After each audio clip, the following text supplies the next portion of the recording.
On the orders of the President of the United States, U.S. Central Command commences Operation Epic Fury.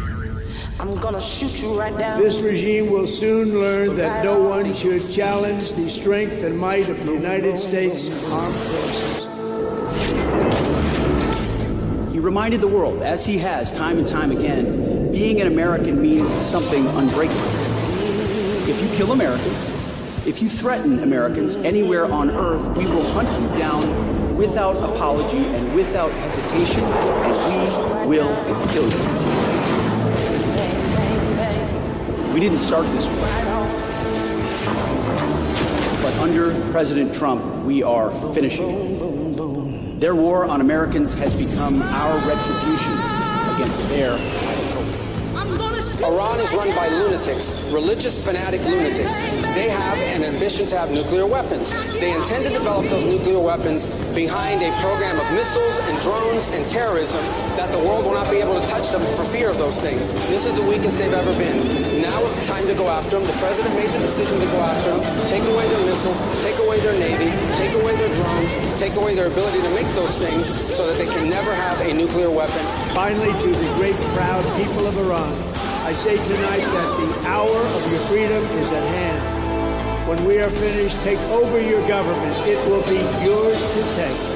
This will be probably your only chance for generations.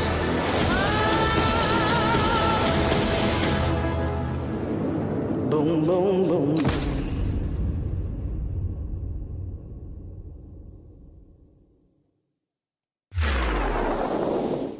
Good Monday, everybody. I love how the end of that was like boom, boom, boom, because it's been boom, boom, boom all along. I want to start, let you know, we got a whole bunch of stuff planned. I'll tell you about that after the first break, what we got coming up. But I want to talk about something. I had somebody actually reach out to me or respond to me on X. And as I said in my post, this is what I said to him. I said, we have terrorists throwing bombs in New York City, and Democrats won't open DHS. And most of the media is located, as you know, in New York. Are we going to lose the midterms? Make it make sense. And somebody thought they were being a smartass, and he came back and gave me this reply. Well, if the U.S. controls the oil on the Western Hemisphere, then how come our oil prices are going up? The shit going on in Iran shouldn't have any issue on our oil prices. Now make this make sense. He's right, but he didn't get it. He didn't understand. I told him the answer was easy. It was fear and manipulation, and he's calling BS. And that tells me that's somebody who doesn't understand how things work. All along, President Trump has been saying it's temporary. It is going to fix itself. Last week, I had Kevin Demerit from Lear Capital on. And when he was on, he told you guys, look for certain signals. When oil hits 100, 105, 110, all hell is going to break loose. And more than likely, it is going to be manipulative. It can't react that fast. Gas prices at the pump don't react in real time. So that would have been your first indication that something's not quite right. Gas prices aren't rising because the Strait of Hormuz is being blocked by war. Gas prices are rising because insurance markets and speculators betting that the region will be, all kinds of chaos going on, would give them cover to raise prices and make a profit. From what I've been telling you and showing you, I just put up a poll, 90% of you guys realized, in addition to listening to President Trump, that was indeed the case. Hold, watch out, watch what happens, don't panic, and you're going to be fine, and if you make your right moves, you'll actually make some money. You see, if Iran is neutralized, which they seem to be at this point, the whole scenario completely changes, and then people realize it. You're going to see, I'm going to go on a limb right here, and you're going to see gas prices that you haven't seen in decades, lower than gas prices you've seen in decades. And a collapse of the Russian market is going to be a part of that. I'm checking because they've already got the screen up, so they're starting early in terms of the event at President Trump's going to be speaking at. Trump is betting. He's more than betting. He is all in that the United States can gain control of the strait in record time. And I hope he's right, and I know he's right. I'm going to show you some things, but give me a second. I gotta shut down this noise that's going on behind me because it'll bleed into my microphone. Give me 1 second here. Well, no, I'll finish before I go to the break. So I went and I said this. I said, absolute fortunes are going to be made over the next 90 days. You can either decide to watch or participate. I hope that you actually begin to participate in this stuff. 1 second. She is loud. She's really loud. Hold on. 1 second. Yeah, she was loud, and then their feed went off. So I'm okay. I'm good. I hope over the next 90 days, you understand your prosperity taking that you can be doing through this period of time if you watch with realistic eyes. I then saw this guy, and he said, he goes, so let me get this straight. Oil spikes over the weekend on the futures markets. Futures markets, if you're not sure what a futures market is, it's over the weekend when everything is closed and everybody thinks come Monday, oil's going to spike straight up. The reason why they even have a futures market is because people can begin, in essence, betting. They can, in essence, be putting money down, saying, you know what, I bet this is I'm gonna hit an ace, and so they'll bet over the weekend, and then boom, they get a bunch of cash on Monday, especially if they short it. So he writes, he's like, it goes soaring up to 120 a barrel. And all that to just immediately crash back down as the Strait of Hormuz shows traffic again. Sounds to me like they pumped the panic to be able to wipe out some shorts at the top, and now they're taking out the longs. Oil is a meme coin today. And so his language there is someone who actually is in a market. He understands they did a classic pump and dump. A classic pump and dump. Got everybody all scared. Iran guy was talking and said it's going to go to 200. Trump said it's temporary. We're going to take over the Straits of Hormuz. Everything's going to be fine. But they didn't believe him. And the panicans jumped all over it. And the fake fraudster, pollsters, and influencers. Oh my God, I can't believe the gas is so high. Yeah, how'd that work out? So I want to show you this, and it says panic is gonna panic, then this happens. Look what happened. In a span of literally a couple of hours, oil went from $120 a barrel down to the 90s. That's not normal. That is classic pump and dump.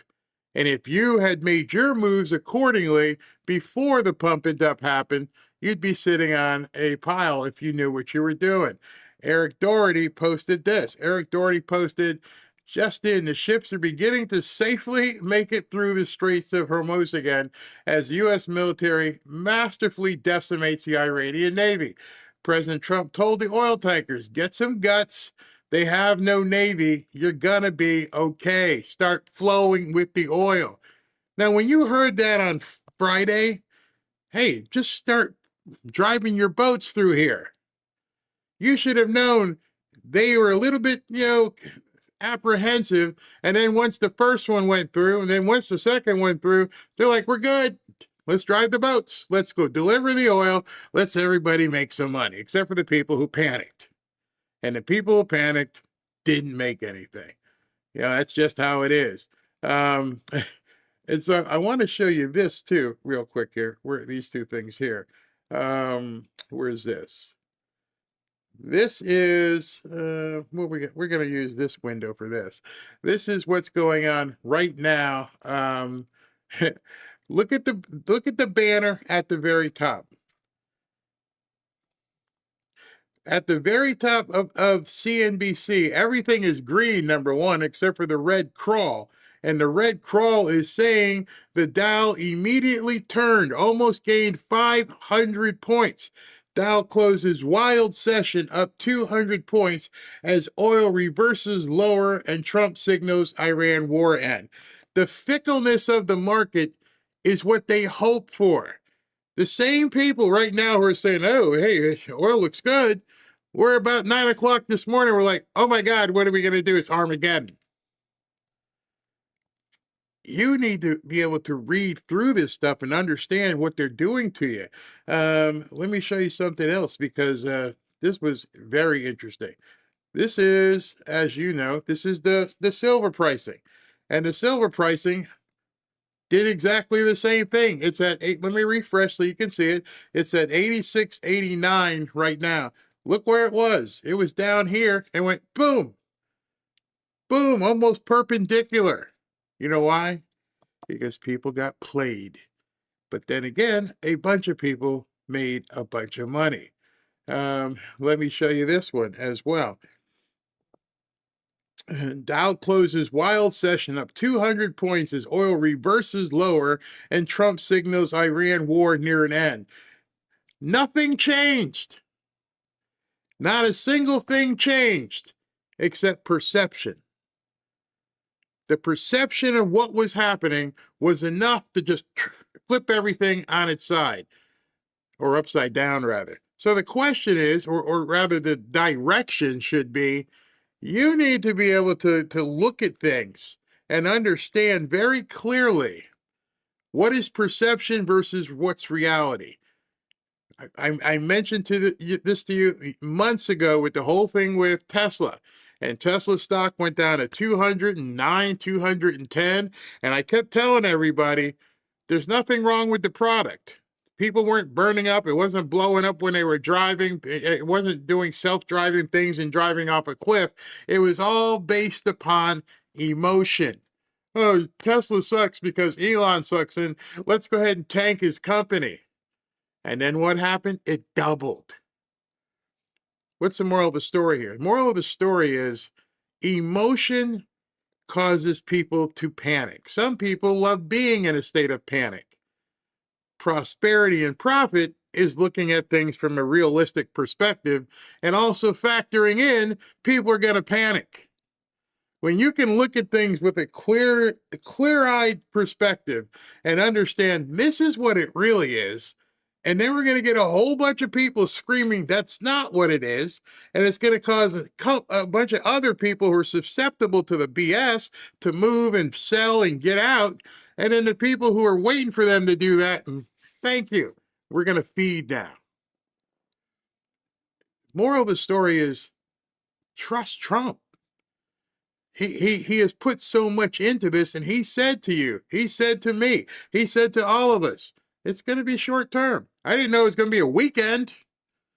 I thought when he said short term, it'd be like, a couple weeks. And I talked to you on, the other day, and I'm like, the gas prices, it's okay if we have to absorb a couple cents, 10 cents, 20 cents, 30 cents. It's going to come back. I didn't know his projection was, Monday we'd be okay. Now, I'm not foolish enough to know that it's not okay for everybody, but at least people should be able to see where things are headed.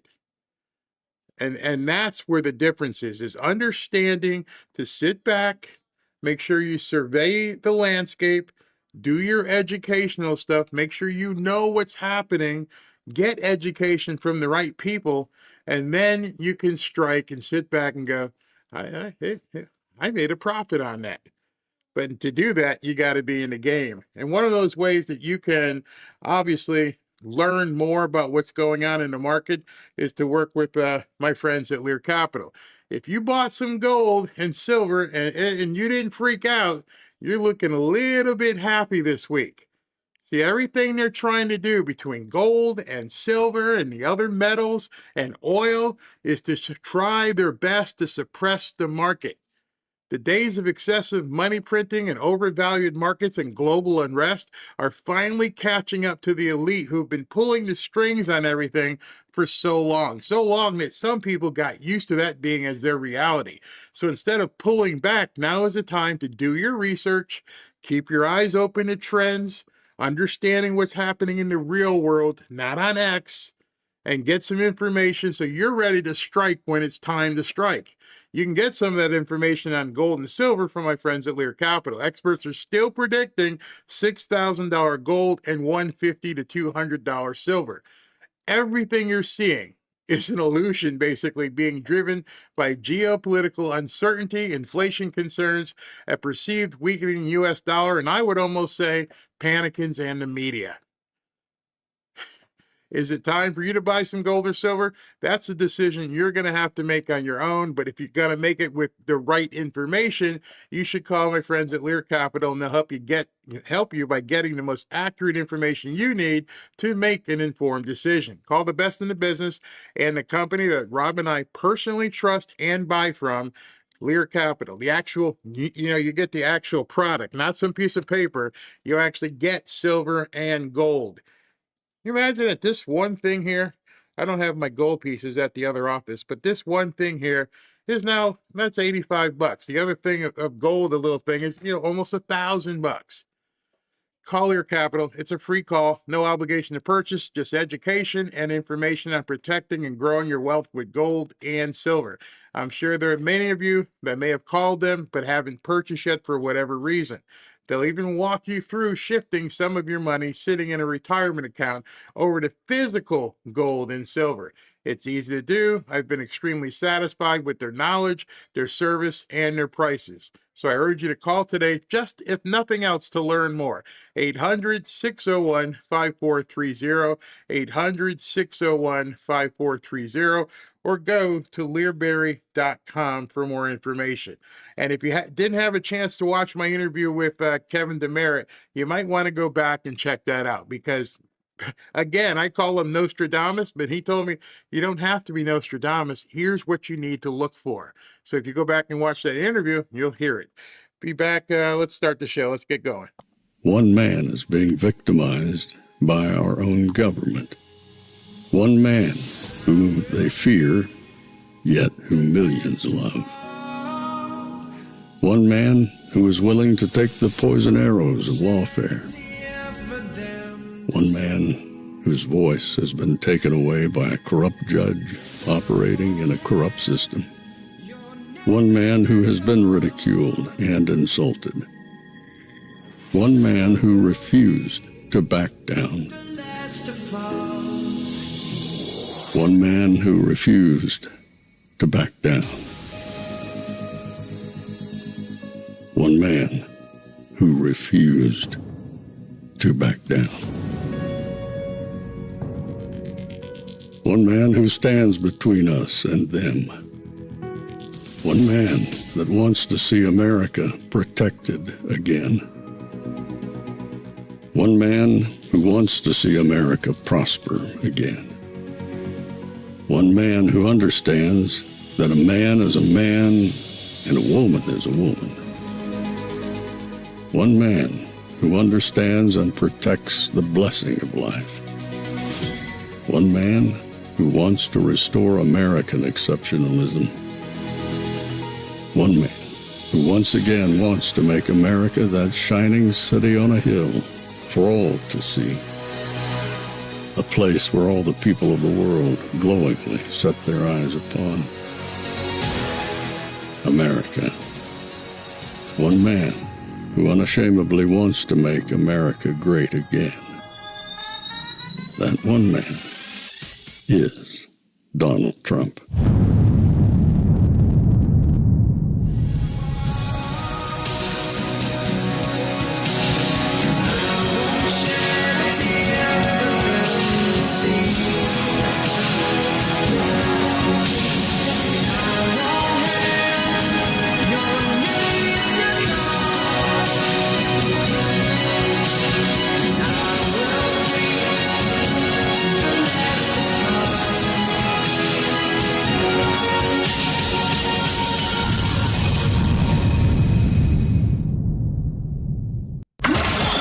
This is Fanfare with Barry Cunningham. All right, so here I go. Here I am right here.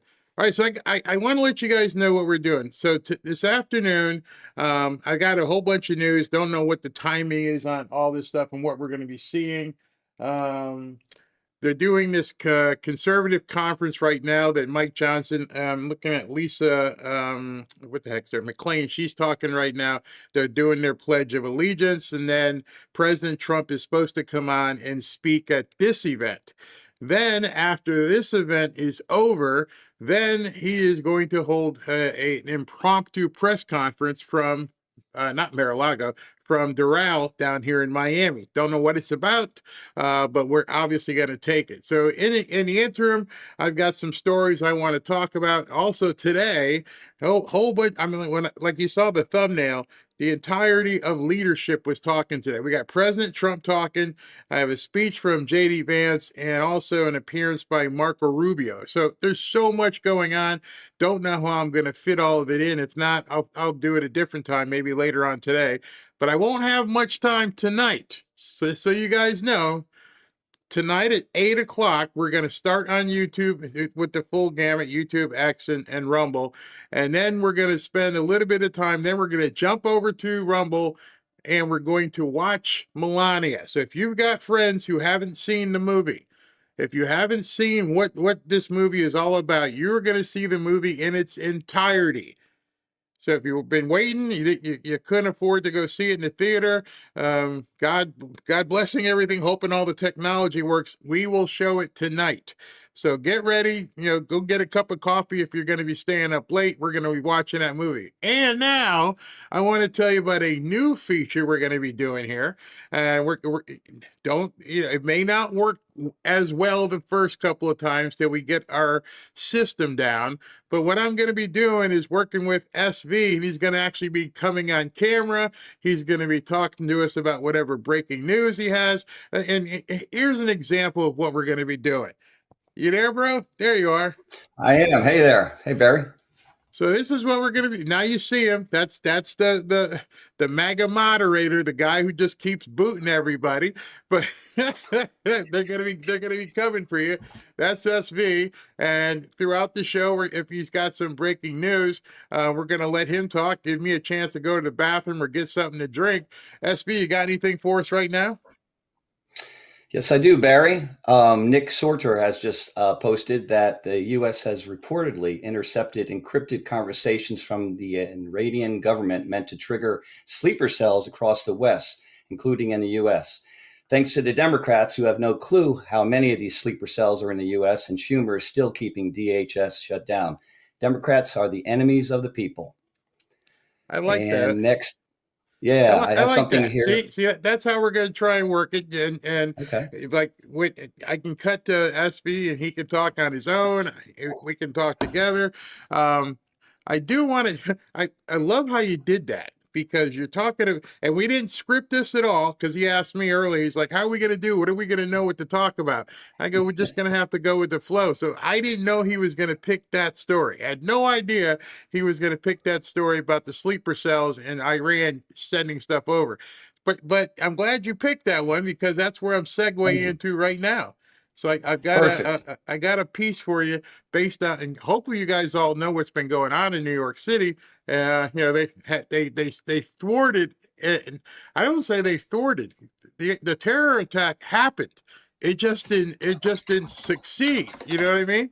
So let's get to the story. Of us were home at the time. This was a vile protest rooted in white supremacy entitled "Stop the Islamic Takeover of New York City." I'm the first Muslim mayor of our city. And so this was a white supremacy thing, huh? It seems like he left some really vital information out. Anti-Muslim bigotry is nothing new to me, nor is it anything new for the 1 million or so Muslim New Yorkers who know this city as our home. While I found this protest appalling, I will not waver in my belief that it should be allowed to happen. Ours is a free society where the right to peaceful protest is sacred. It does not belong only to those we agree with. It belongs to everyone. I will defend that right every day that I am mayor, even when those protesting say things that I abhor. Let me also be clear about something else. New York City will never tolerate violence, whether from protests or counter-protests. Many of the counter-protesters met this display of bigotry peacefully, with a vision of a city that is welcoming to all. but a few did not. Two men, Amir Balat and Ibrahim Kayumi, traveled from Pennsylvania and attempted to bring violence to New York City. They are suspected of coming here to commit an act of terrorism. There is video of these two individuals throwing two devices towards the protest. The police department has determined that these were improvised explosive devices made to injure, maim, or worse. Thanks to the swift and decisive actions of NYPD officers at the scene, both men were immediately taken into custody, and the devices they brought taken off of our streets. I want to commend the officers who were on site. A few moments later. FBI's Joint Terrorism Task Force, which includes NYPD detectives, working alongside federal agents. They have been at the Notice he didn't say a word as to what these guys said. He completely left that out of what he had to say. And I found that very interesting, but I found this to be even more interesting.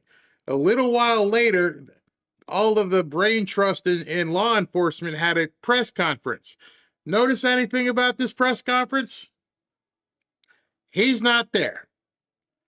He's not there as they lay out what these guys did in his city. He chose not to tell anybody that they yelled "Ali Ali Snack Bar." He didn't want people to know that. It was the white supremacists that caused the problem. Funny, the white supremacists didn't launch an IED. The other guys did. The other guys who, Ali Ali Snack Bar. And then when they're getting ready to do the detail at this press conference, he did a disappearing act. Doesn't want to be around it. New York, you're screwed. center of this investigation, members of the FBI and the Joint Terrorism Task Force, including NYPD task force officers, have executed search warrants at Kayumi and Balat's residences in Pennsylvania. Another important note, the two defendants arrived in New York City roughly 1 hour before they were arrested. According to our investigation, they crossed the George Washington Bridge with a license plate reader ping at 11:36 a.m. on Saturday, parked in front of 48 East End Avenue between 81st and 82nd Streets at 12:05 p.m., and walked to the protest. They ignited and threw the devices at approximately 12:15 p.m. and were immediately arrested thereafter. I want to thank our great United States Attorney Jay Clayton for his extraordinary partnership, as well as the prosecutors from SDNY for everything that they do, especially for their work on this investigation and their forthcoming prosecution. I also want to thank the FBI, especially James Barnacle, Assistant Director in charge of the FBI New York Field Office, and Rob Cassane, the FBI's Special Agent in charge for counterterrorism, as well as the Joint Terrorism Task Force. We are grateful always for the FBI agents and Assistant U.S. Attorneys who have been working around the clock with us since Saturday. Finally, and most importantly, I want to recognize the members of the NYPD who responded on Saturday and in the hours that followed. The officers assigned to that protest who ran toward a lit, improvised, explosive device, the bomb squad technicians who secured and analyzed the devices, the detectives and analysts who worked through the night to develop. So as you're listening, I'm sorry about the buffering, nothing I can do about it, but we're talking to Rumble to see what that is. But in any event, this was a terrorist attack. It wasn't a thwarted terrorist attack. It indeed was a terrorist attack. They actually were in position, they got close enough, and they actually launched the IED that they wanted to launch. That is a terrorist attack. That is not an attempted, they actually did it. Luckily for the people there, it didn't go off. It didn't detonate. It was an unsuccessful terrorist attack, but it's still a terrorist attack no matter how you strike it. Develop this investigation and the countless members of service who helped ensure the security of the people of New York City during a very tense and dangerous situation. The NYPD remains on heightened alert, and our mission is simple, and that is to keep New Yorkers safe. That responsibility belongs to the nearly 35,000 members of this department who stand watch over this city and who are prepared to respond whenever and wherever danger appears. On Saturday, we saw that commitment in action. Thank you. Now I will turn it over to our United States Attorney, Jay Clayton. The reason why this is important and of utmost importance, it is not going to be tried, is not going to be prosecuted in a New York court. Immediately, they filed terrorism charges, federal terrorism charges. Pam Bondi's office stepped in. They took control of the situation. They've got the IEDs. They're doing the investigation, and he's being charged, or actually two of them are being charged federally. Thank you, Commissioner Tisch. I'm very proud to be here today with Commissioner Tisch and Director Barnacle representing this joint effort to keep our city safe. And I'm going to pick up where the Commissioner left off. I watched the video of New York Police Department officers running to the danger, knowing that these might be explosive devices, knowing that they might explode. That is the kind of commitment that makes this city great. Thank you. Thank all your officers. It's tremendous. It makes me so proud as a New Yorker. As Commissioner Tisch noted, we charged two individuals today, Balat and Kayumi. They are charged federally with 5 counts. Attempted provision of material support and resources to a designated foreign terrorist organization. Use of a weapon of mass destruction. Transportation of explosive materials. Interstate transportation and receipt of explosives. And unlawful possession of destructive devices. The facts alleged in the complaint are just that, allegations. In our great system of justice, they must be proven, and the defendants have the presumption of innocence.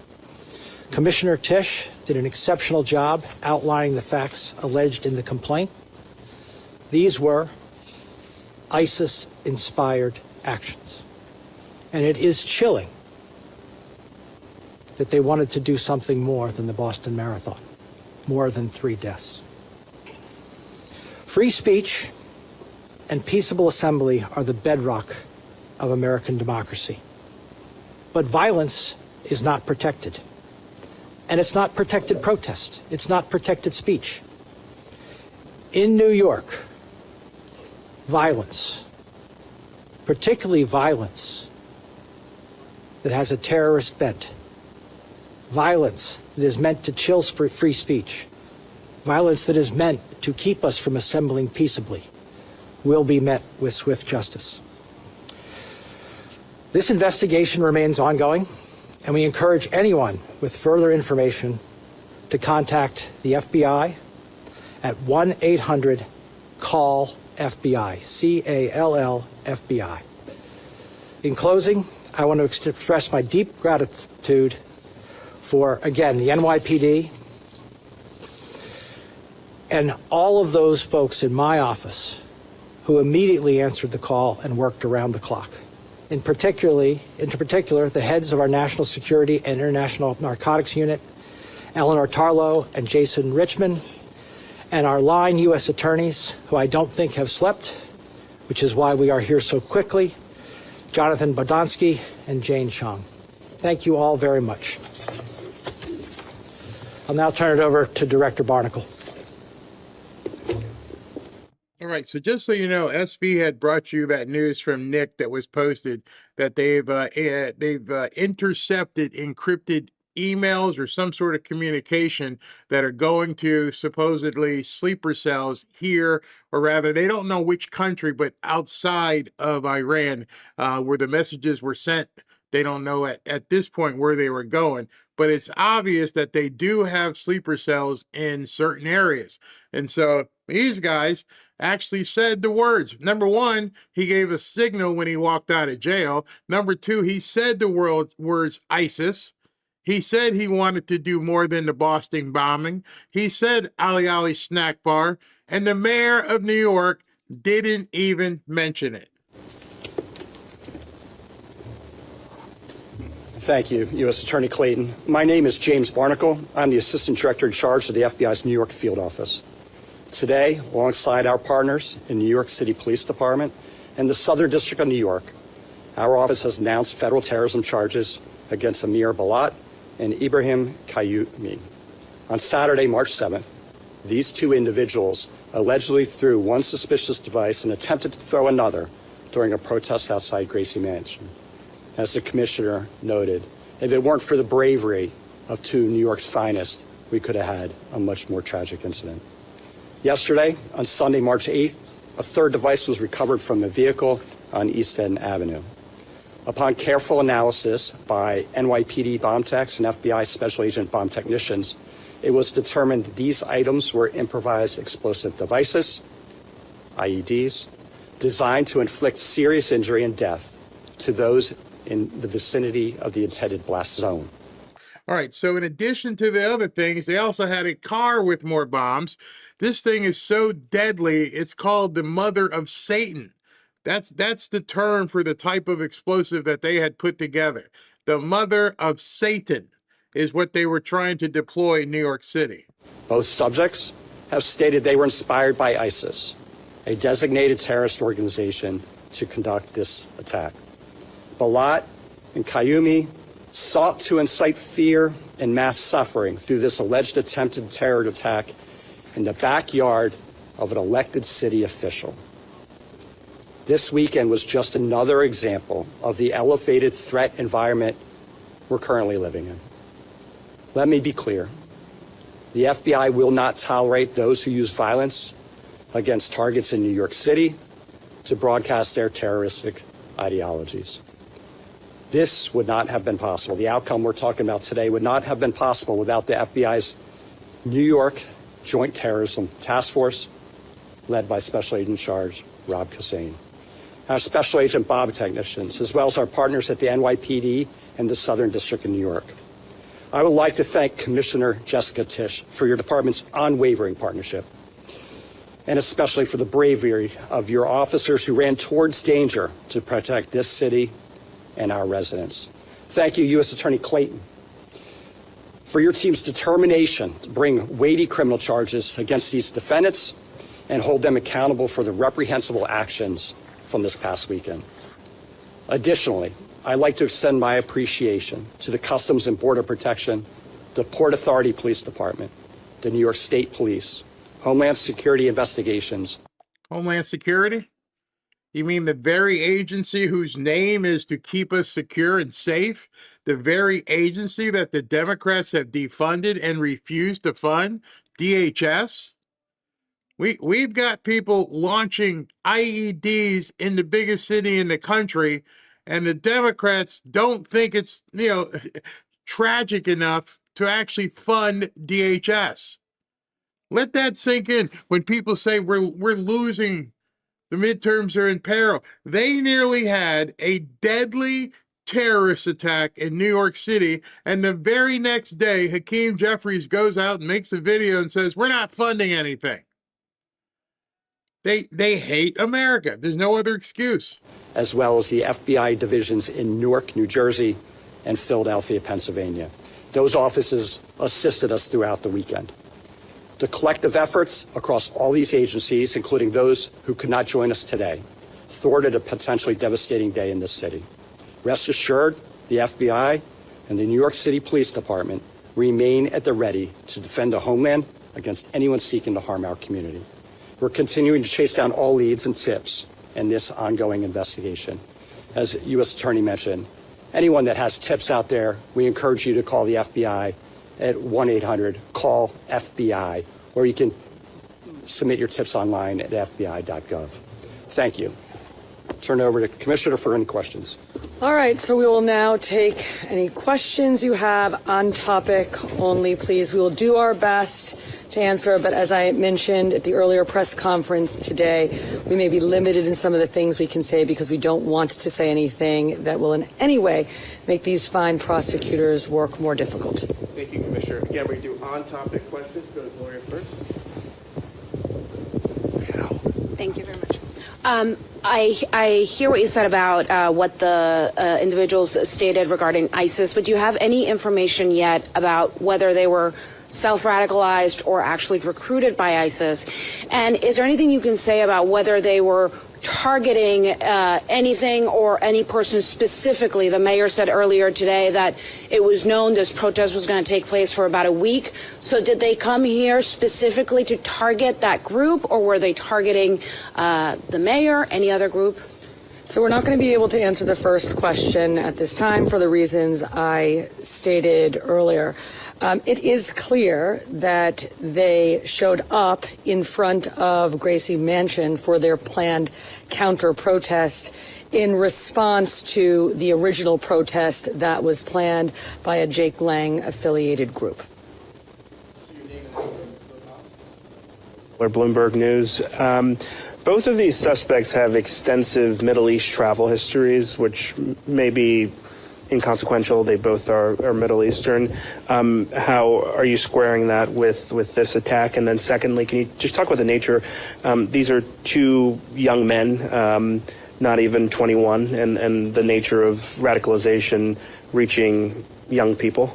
So on the first part of your question, we're not able to answer that at this time, although, of course, as part of our investigation, we are aware of international travel. And I'm going to ask Rebecca Weiner, our Deputy Commissioner of Intel and Counterterrorism, to talk about radicalization of youth. Thank you. Thank you. And this is very much in keeping with the trend that we are seeing among ISIS-inspired adherents, both in the country as well as throughout the West. Younger and younger individuals who are radicalizing and mobilizing to violence. And this is taking place against the backdrop of social media, the dynamics of online culture. It's not limited to ISIS, it's across the ideological spectrum. Younger people mobilizing to violence, something we're tracking very closely. Why is that? Why are our younger people here in America? Supposedly these guys were naturalized. What would make you radicalize and become one of these Ali snack bar nuts? What I just can't seem to figure it out. It's I don't know, maybe it's people in the media and Democrats calling people Nazis, fascists. I don't know. Could that be influencing these kids, what these teachers are doing in their schools? Telling people to lop off their junk, all the insanity that the white man is? And then being reinforced over and over and over with people telling you that these guys, these white supremacists, they're the reason why you can't live a normal life. We have to eradicate the white supremacists. Oh, it's a white supremacist. Everybody white. That's what a white supremacist, except for white liberal women. We'll give them a pass for now. I am amazed when these people don't seem to have the answer of why is it happening. It's pretty effing simple. Have any of... Oh, sorry, Jerika Duncan from CBS News. They're taking questions. Let me cut to this event because... a lot of GOP bigwigs are talking. Let's listen to this. We'll come back to that. So much. Have a seat for just a moment. It is so good to be here again at Doral, President Trump's amazing property. How about a round of applause for this incredible venue? And the Congressional Institute, we're so grateful for bringing us all together as they have done for many years now. This is the best time to be together. It's the best place to be together. We have so much to celebrate. When we were here just last year, we were talking about being on the edge, on the verge of the dawn of a new golden era in America. And my friends, that is exactly what we are in the middle of now, the new golden era, new golden age. And that's because when voters gave us this mandate in the election of 2024, they wanted us to fix everything. As you know, every metric of public policy was an absolute disaster. And they gave the President of the United States, this president, 75 million popular votes. He won the Electoral College decisively. And along the way, and in large part because of his coattails, we had the largest popular vote ever in history for House Republicans, almost 75 million votes. That's right. So we came in with a mandate, and we came in with an agenda, and we began to work very hard. We worked hand in hand with the president to move that agenda along, the America First agenda. And the record of the first year of the Trump administration in the last couple of months has been promises made, promises kept, because we take the responsibility that we have been given by the people seriously. It's a restoration of common sense. We are bringing America back again, and it's largely because of the leadership of the gentleman that I'll introduce to you in a moment. He is the most active president, the most energized president, the most successful president, I believe, in my lifetime, and he's proven it over and over and over. And part of it is because he doesn't sleep, thankfully. He's got so much to do. And I know that because I get calls from him at 2 a.m. and 7 a.m., sometimes in the same day. He doesn't require a lot of sleep, thankfully, and he is the man for the moment. His achievements are incalculable.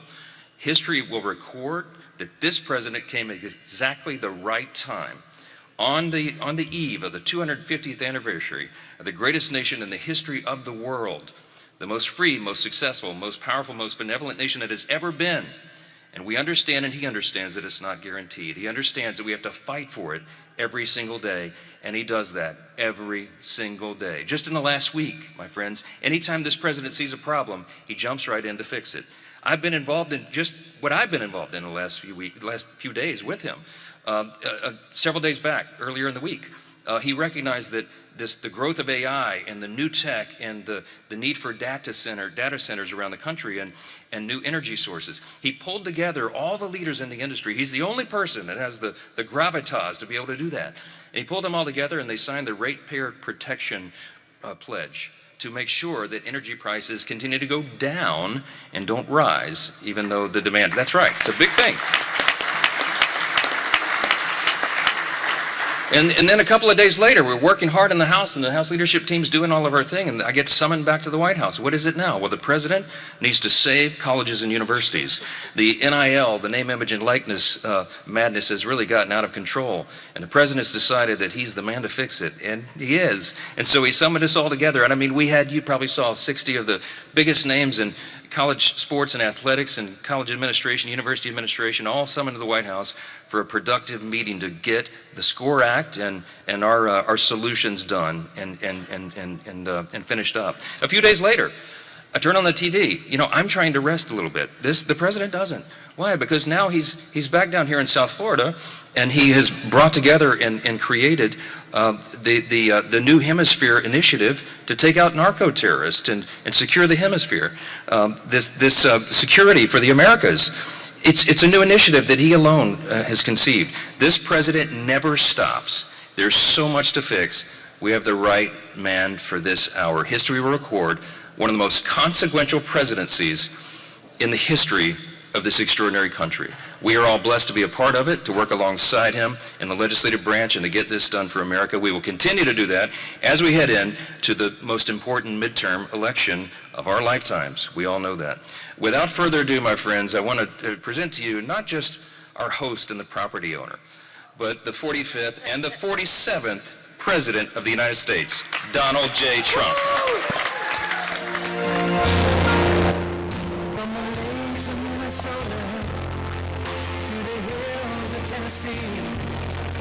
I just want to let you know that's not my volume, or they've got a really hot mic, so hopefully they fix it on their end. So it's not coming from us. They've got an extremely bad connection sound. Every American heart, and it's time we stand and say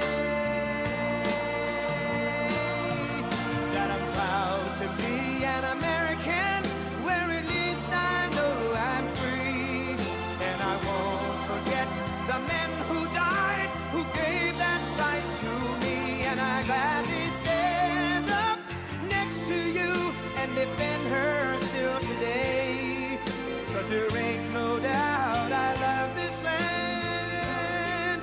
God bless the USA.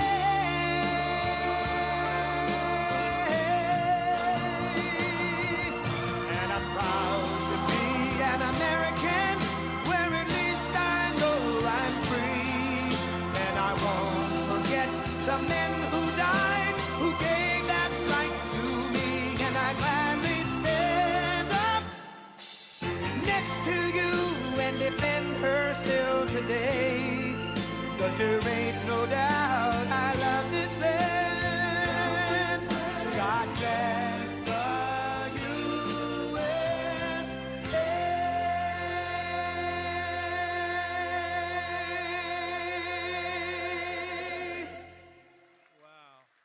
A lot of friends. Sit down. We have a little time. Just everybody.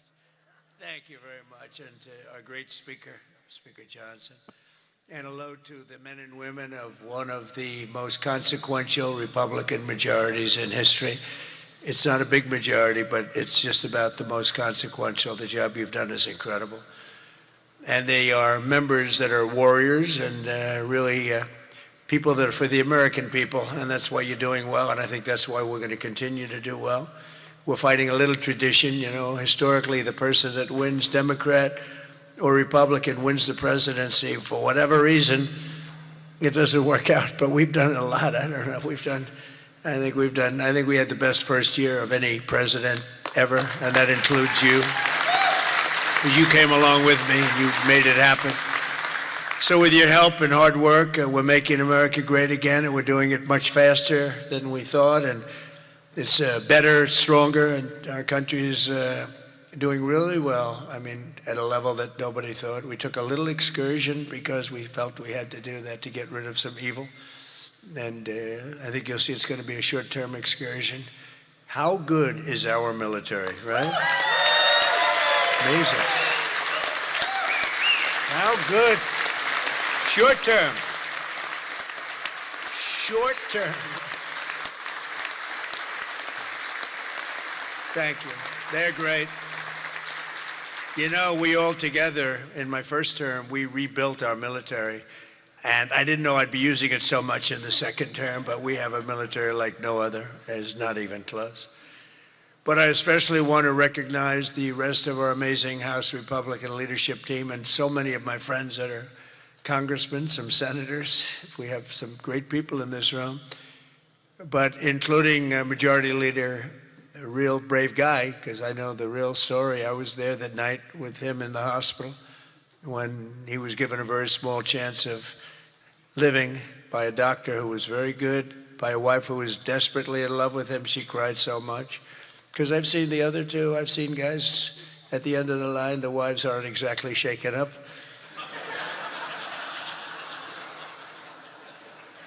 When they don't cry, when they have no tears or any sign of tears, this is not a good sign of a great marriage. But he must have a great marriage, because she was just devastated. She was going to lose her guy. But it worked out that the doctor said more blood was put into him than he's ever seen. He was in big trouble. I looked at him that night and I said goodbye to him, but he made it. He was brave, and look at the way he fought back from so many different things. Steve Scalise.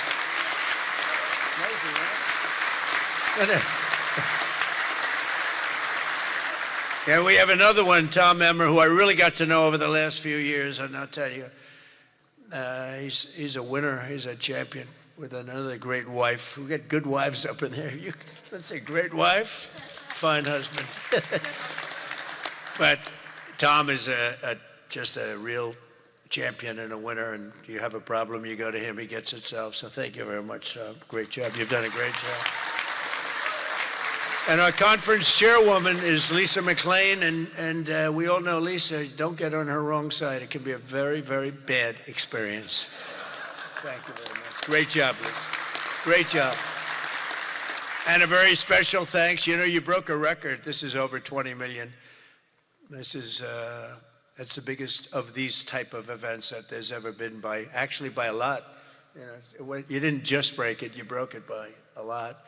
So I want to congratulate you. But there's just great spirit. The Republican Party has fantastic spirit. The level, I don't think, has been seen before. I really don't. We have to get a couple of people on board, which, you know, at least one case is virtually impossible. I wonder who that might be.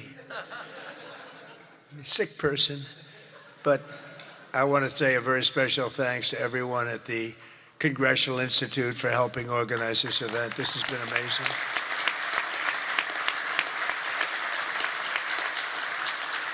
And over the past 9 days, we've been reminded of how vital our Republican majorities are.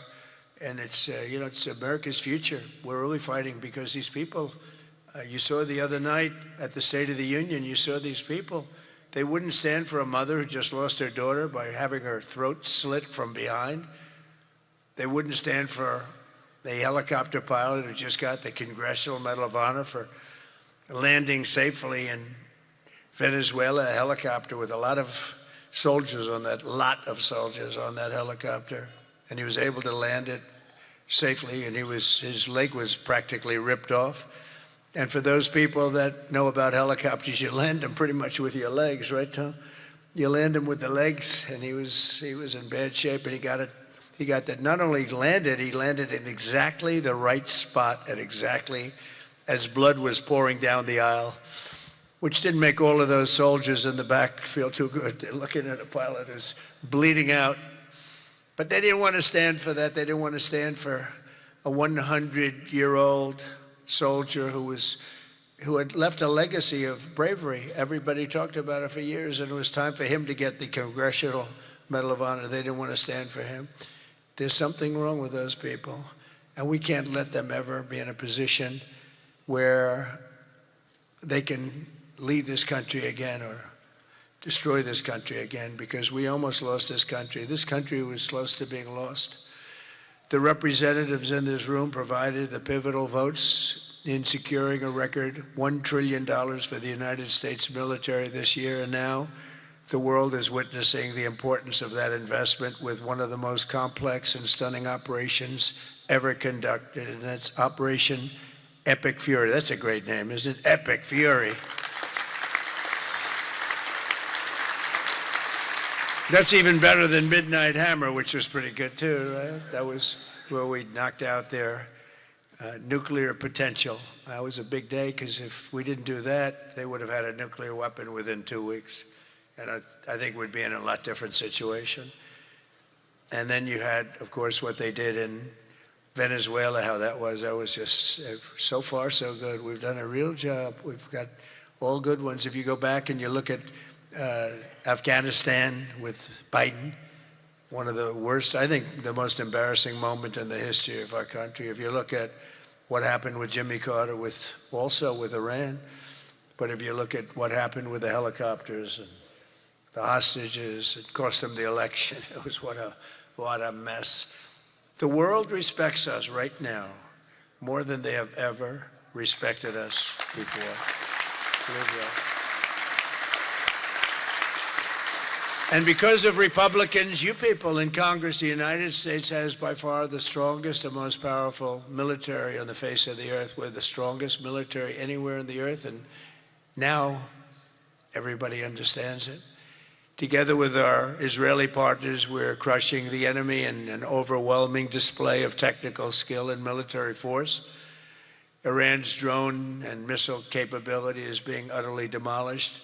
The Navy is gone. It's all lying at the bottom of the ocean. 46 ships, can you believe it? In fact, I got a little upset with our people. I said, what quality of ship? Excellent, sir. Top of the line. I said, why did we just capture the ship? We could have used it. Why did we sink them? They said, it's more fun to sink them. I said, they like sinking them better. They say it's safer to sink them. I guess it's probably true. But think of it, we knocked out 46, and actually took 3.5 days. Their terrorist leaders are gone. We're counting down the minutes until they will be gone. Think of it, we had leaders, and they're gone. Then we had new leaders, and they're gone. And now nobody has any idea who the people are that are going to be the head of the country, and will not relent until the enemy is totally and decisively defeated.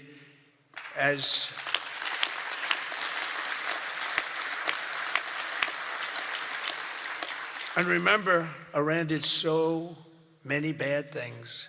They were really, if you look at Soleimani, who was taken out, as you know that, but you know who. But if you look at Soleimani, the father of the roadside, you call it a roadside bomb because most people don't understand the different terms. It was where they plant bombs in roads as you drive by, happily drive by, the bomb goes off, and no matter how strong the armament, it just kills the people. Or you lose your arms, legs, and face. And those bombs got worse and worse, and he got happier and happier, and we took him out.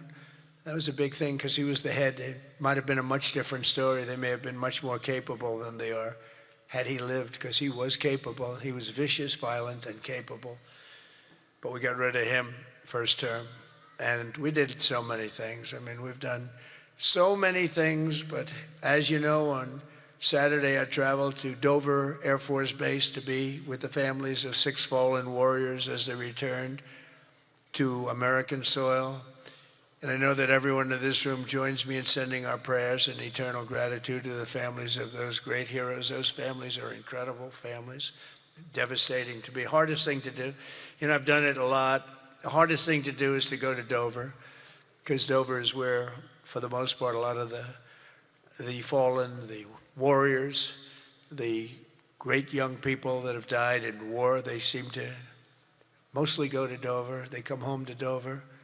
Dover does a great job of handling things. They have men assigned to the family. They have men and women that are incredible, assigned to the families.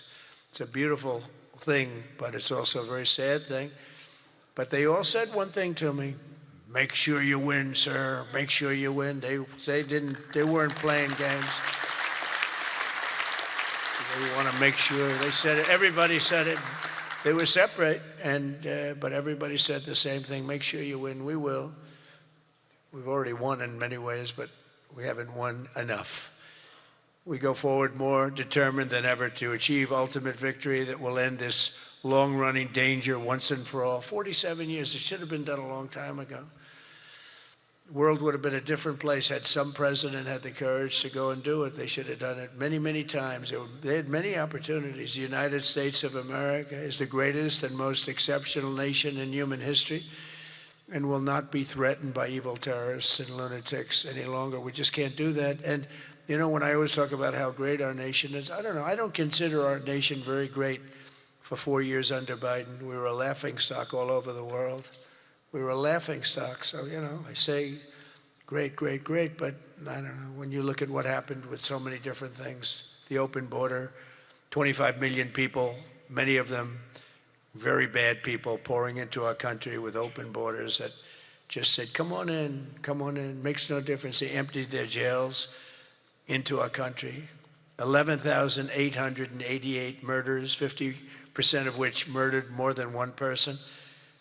The drug dealers came in, the mentally insane came in, they emptied their mental institutions, they emptied their insane asylum. That's a step above a mental institution.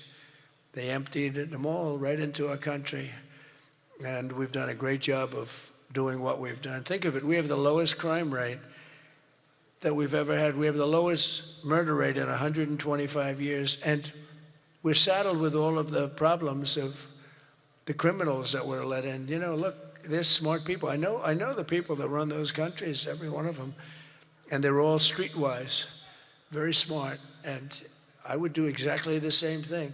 They emptied their jails into our country. I said that was going to happen when I heard that they were having open borders. I didn't believe that they were going to have it. When I realized that they actually were going to have open borders, I said, we're going to have every person in jail. We're going to have every drug dealer. We're going to have all these countries all over the world. The Congo, they emptied their jails all the way from the Congo to all parts of South America, Asia. They sent in their people in jail, murderers.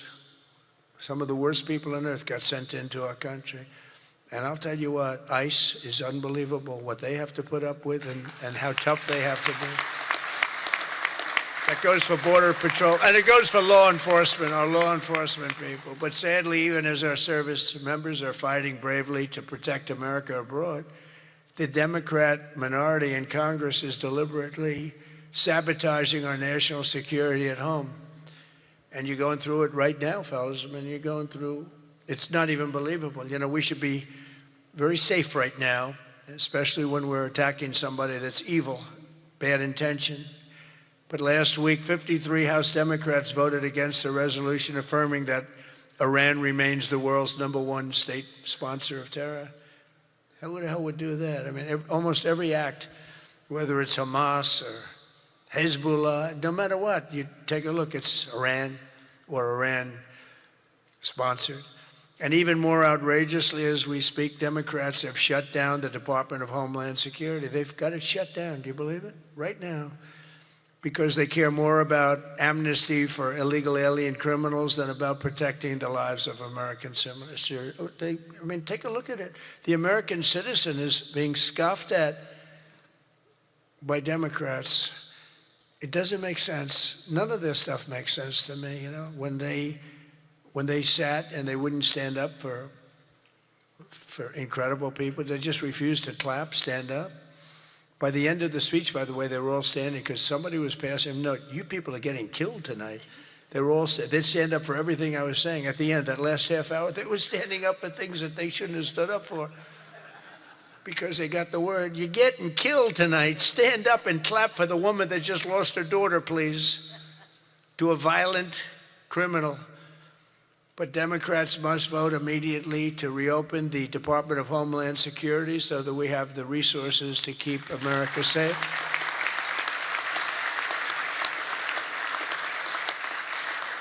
And under our pro-America, pro-worker, pro-family agenda, our country is winning again and America is respected again. And I think we have a country that's as hot as it's ever been, ever before, maybe hotter. And I say it all the time. The king of Saudi Arabia said it to me better than anybody could say it. He said, you know, I get along with him very well, very smart person. He said, you know, a year and a half ago, your country was dead, absolutely dead. We never thought it was coming back. And now you have the hottest country anywhere in the world. It's true. We're the hottest country anywhere in the world, by far. And that's before we showed off our military strength with Venezuela and now with Iran. You know, Iran was supposed to be this big, powerful country. We wrapped the hell out of them. And, you know, I don't know when they cry uncle, but they should have cried it 2 days ago, right? But they don't have anything left. In our country, inflation is plummeting. Incomes are rising. The economy is surging. Our border is the most secure at any time in American history. And the murder rate is the lowest in 125 years. That's before my father was born. My father was born 6 years later than that. I don't know if he'd like me to say that. Never liked to talk about his age. He said, don't talk about that. But think about 125 years ago, 1900, the year 1900. The stock market has set 53 all-time record highs since the election.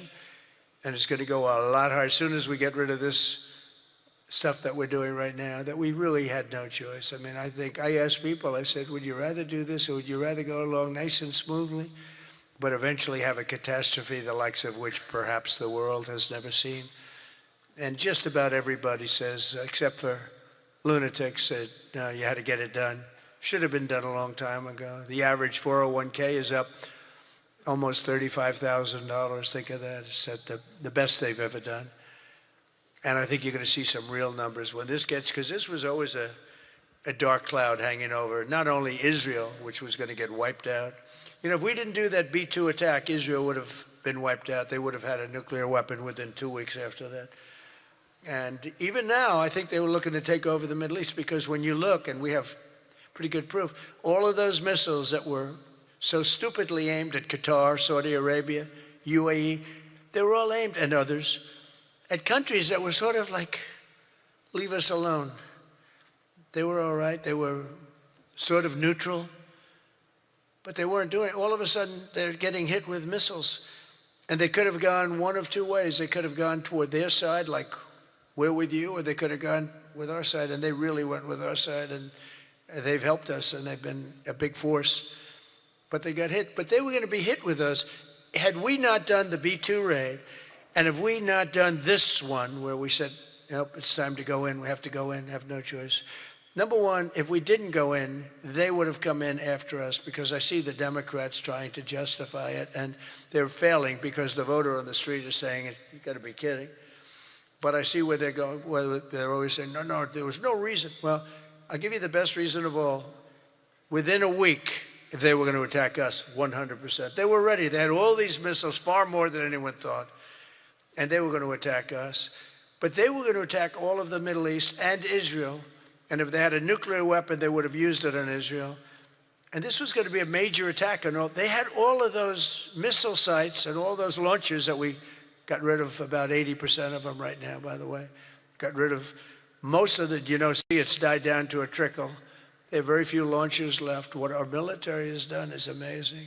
They wiped out almost 20%, maybe 22, 23%, but the rest are going very quickly.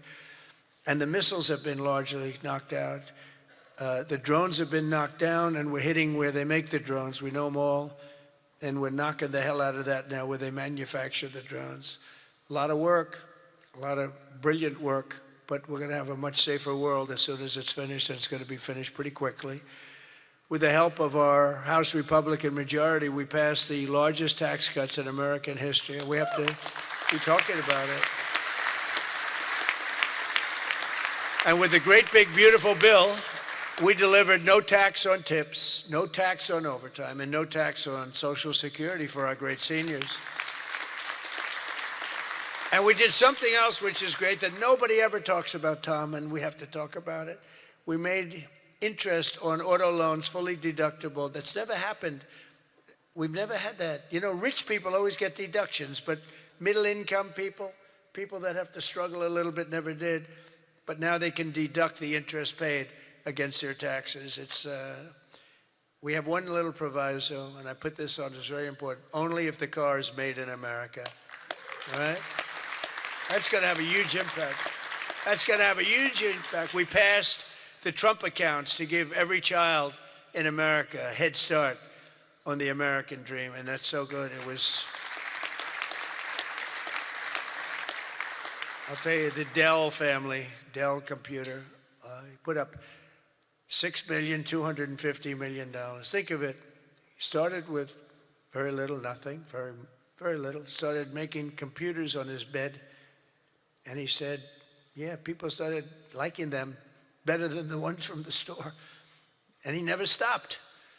And he can write a check for $6,250 million. He said, and his incredible wife, Susan, they said that's the best thing they've ever done. He's so proud. He's going to do it again. Going to do more. And we have a lot of other people. A lot of very rich people are doing it. A lot of people that aren't so rich are doing it. They're doing it for their kids, but it's turning out. So a young child turns 18 or 21, and all of a sudden they have $100,000 in the bank. What a difference that is between having that and having nothing. And it could be more than that. It could be a lot more depending on what happens with the world. And we passed 100% expensing and bonus depreciation on all new equipment, factory construction and investments, and that's what made our first term. We had the greatest economy in the history of our country in the first term, and this one's going to blow it away. Again, we had a little pause, but it's not a very big pause. With your help, we also passed the largest regulation cuts in American history, ending the Green New Scam, one of the greatest scams in history, and massively increasing production of American oil, natural gas, and clean, beautiful coal. We brought coal back. You're not allowed to say coal without clean, beautiful. Got to be clean, beautiful. China uses coal. They're building about 65 massive coal plants right now. But China, great respect for China, but they make all the windmills, right? The only thing they don't do is use the windmills. They make them. But try finding wind farms in China. There aren't too many of them. In my State of the Union address, I laid out an ambitious agenda that should be our roadmap this year, and it's starting with lowering the cost of living. They gave us a mess. We inherited a mess, an absolute mess. And the mess was many things. They were bad with our military. They were bad with everything. I mean, I said, name one thing that they did right. They can't name one thing. But they also gave us very high prices. And then they said the word affordability. That's the first time I ever heard it. They said affordability. My first day in office, they said affordability. They're the ones that caused the problem, but we're really bringing down prices big. Do you notice you don't hear that word anymore, Mike? They don't say it anymore because we brought down prices so much. So our message is simple. Democrats created the high prices, and our policies are totally ending them, and they're ended, and we're doing better. We're even bringing them down further. They'll be way down, and we're bringing, if you go back into the last period, I would say, I think it's 2.5 months, 1.7% inflation, 3 months, 1.45% inflation. Think of that. Whereas they had the highest inflation in the history, the single highest inflation in the history of our country. Now, you know, I always say this. They say 48 years because I don't want the fake news to get me on this. They say it wasn't history, it was 48 years, that the inflation was the highest in 48 years. But I don't know, in some ways 48 years sounds even worse because it's very specific. You know? But they had the highest inflation probably in history, but in 48 years. We inherited that. One of the first targets must be the crushing healthcare. We have to crush and take over the healthcare situation, which we can do. For the first time, we can do it since the passage of the Unaffordable Care Act.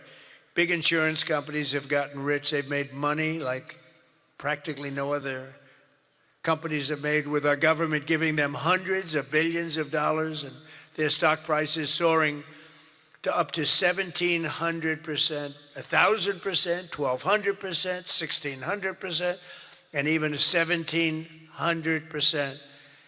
The government gave them essentially trillions of dollars. And I want that money to be paid to the person, not to the insurance company, and let them go out and buy their own health care. And people love it. People love it. You'll get better health care at a much lower cost, and they'll be sort of part of the system. But the money we spend is so much. We spend numbers that nobody could even believe. But the healthcare companies, because the Democrats are owned by the insurance companies, remember that. And so they have a problem. That's why it's hard to get it fixed, because they are totally owned and controlled by the healthcare, by the insurance companies. Healthcare insurance, but the insurance companies themselves. So when you want to do something that's good for the people but bad for the insurance companies, it's very, very hard for them to go in a different way. Now, Republicans never do that kind of thing, right? You're owned by nobody, right? Nobody. See, a young girl up here say yes. Some of them are a little bit shaky, but they're Republicans. We love them. We love them anyway, right, Mike? But they are owned by those big, powerful insurance companies that are making a fortune, and it's hard to get them to do the right thing. They know what the right thing is. So we want the money to be paid directly to the people and let the people go out and buy their own health care, and people love it. They love it. We can own the issue. For the first time ever, Republicans can own that issue. I'm also asking you to take swift action to codify my most favored nation policy on drug prices, the biggest. That alone should win the midterms. We have, and I tell this story all the time, my first term, third year, I actually had a slight, it was 1/4% decline in drug prices. First time in 28 years. I was so proud. I went home, told our great First Lady, who's now a movie star, I got the biggest, can you believe this? That movie was hot, and it is hot. She became a movie star. It was a good movie. But I went home and I said, you know, it's amazing. We do so well, we work so hard. This issue is the single biggest issue. Okay. I had a news conference, I'm embarrassed to say, a long time ago, my first term, third year, because I went up to a level that I did things that nobody's ever done. 28 years, I brought it down 1/4%.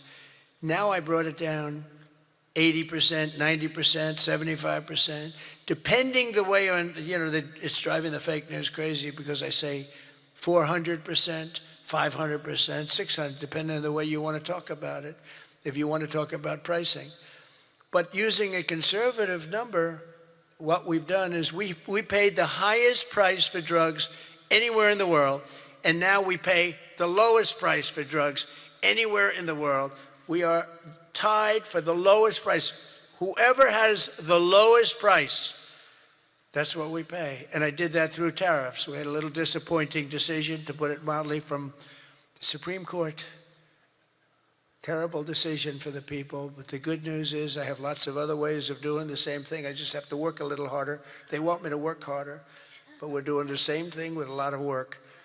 But I use tariffs to get this because I went to other countries. The drug companies were not easy, but I got them. And I said, we're not paying. We were paying for a pill $130 that in London and Germany and different places you'd pay $10. So we were paying 13 times more. They're paying $10, we're paying $130. And the drug companies, I called them in. We had a rough time, but it wasn't that bad. And they agreed because they knew that I couldn't get the countries. You had to get the countries to approve it. And I called up, and you've heard me say this a couple of times, not often, but I called the countries up. I called up France. I said, Emmanuel, you have to cut your good friends from America a reasonable deal. What's happening is you are paying a tiny fraction for drugs. No, Donald, I cannot do anything about that. I said, you can. He said, no, I will not do it. I will not do it. Because he'd have to raise his pill from $10 to $20 and maybe even $30. Ours would come down from $13, $130 down to $20. Think of that. From $130. That's what you're going to get. From $130 to $20. But he has to double his price from $10, and they were the boss. I said, no, you will. No, Donald, I cannot do that. And I heard this from all the other countries, too, very elegant people. And they were saying, no, we cannot do this. We will not do this. I said, yes, you will, 100%. No, we will not. Because, they have to double up their prices.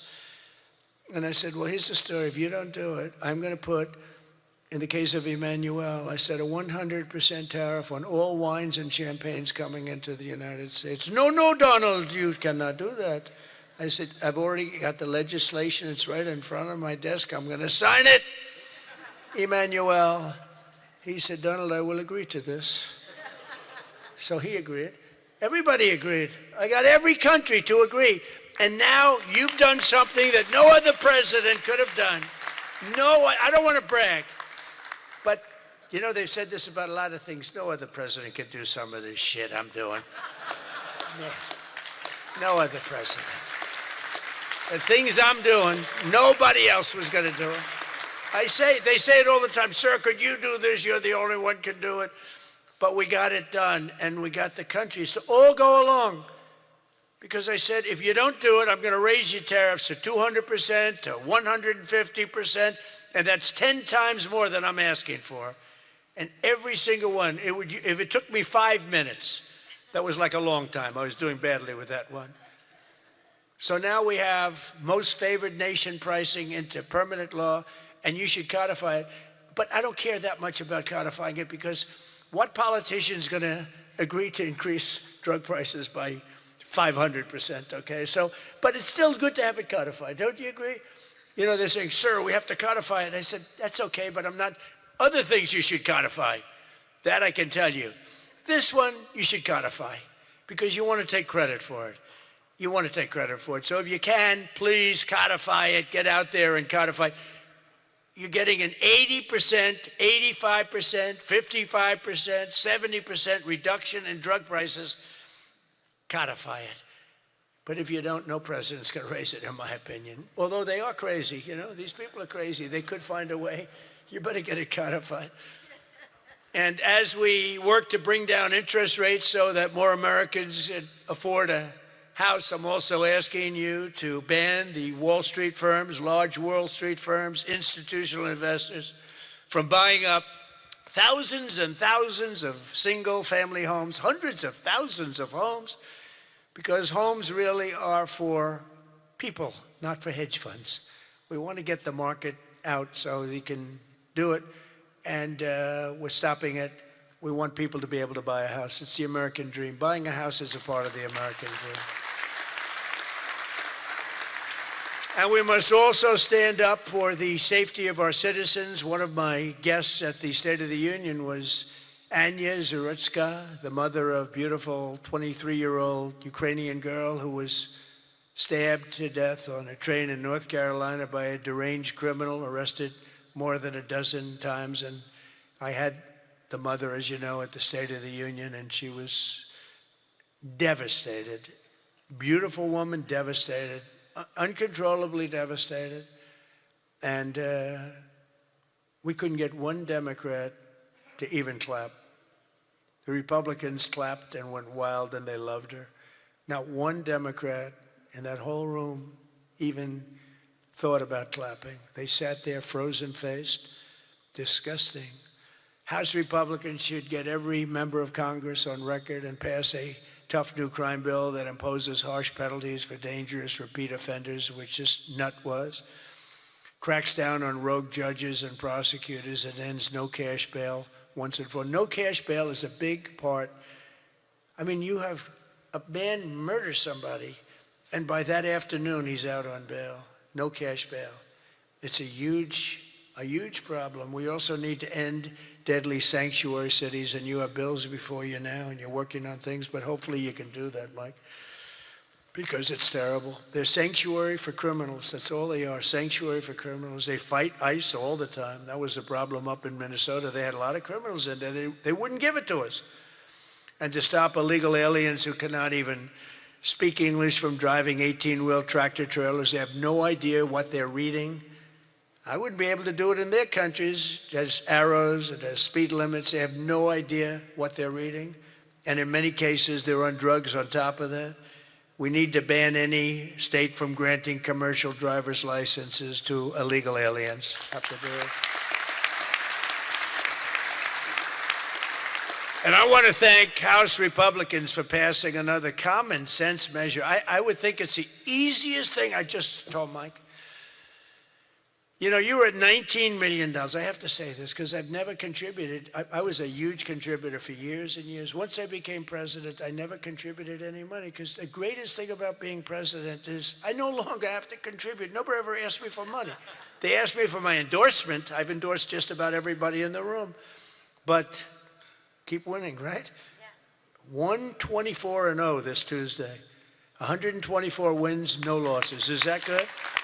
And there were some rebels. We endorsed a few rebels, right? A few that Mike was saying, it's going to be a tough one. But we're 124-0. But as president, nobody ever asked me for money. And as president, you know, like as president, you sort of don't make campaign contributions. Right? It doesn't even. But I heard you were at $19 million today. I said, has that ever been done? No, sir, it's a record. But 20 would sound better, right, Mike? Yes. He said, I'm going to give you $1 million. It's the first time I've done that. I never did it before. I never did it before.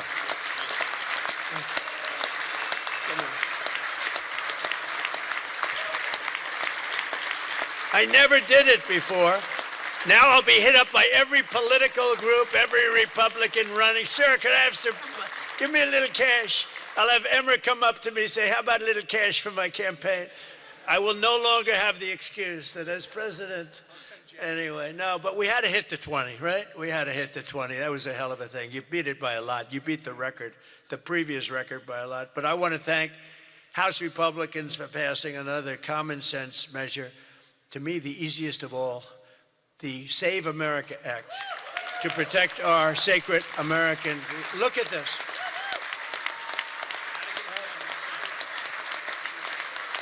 Look.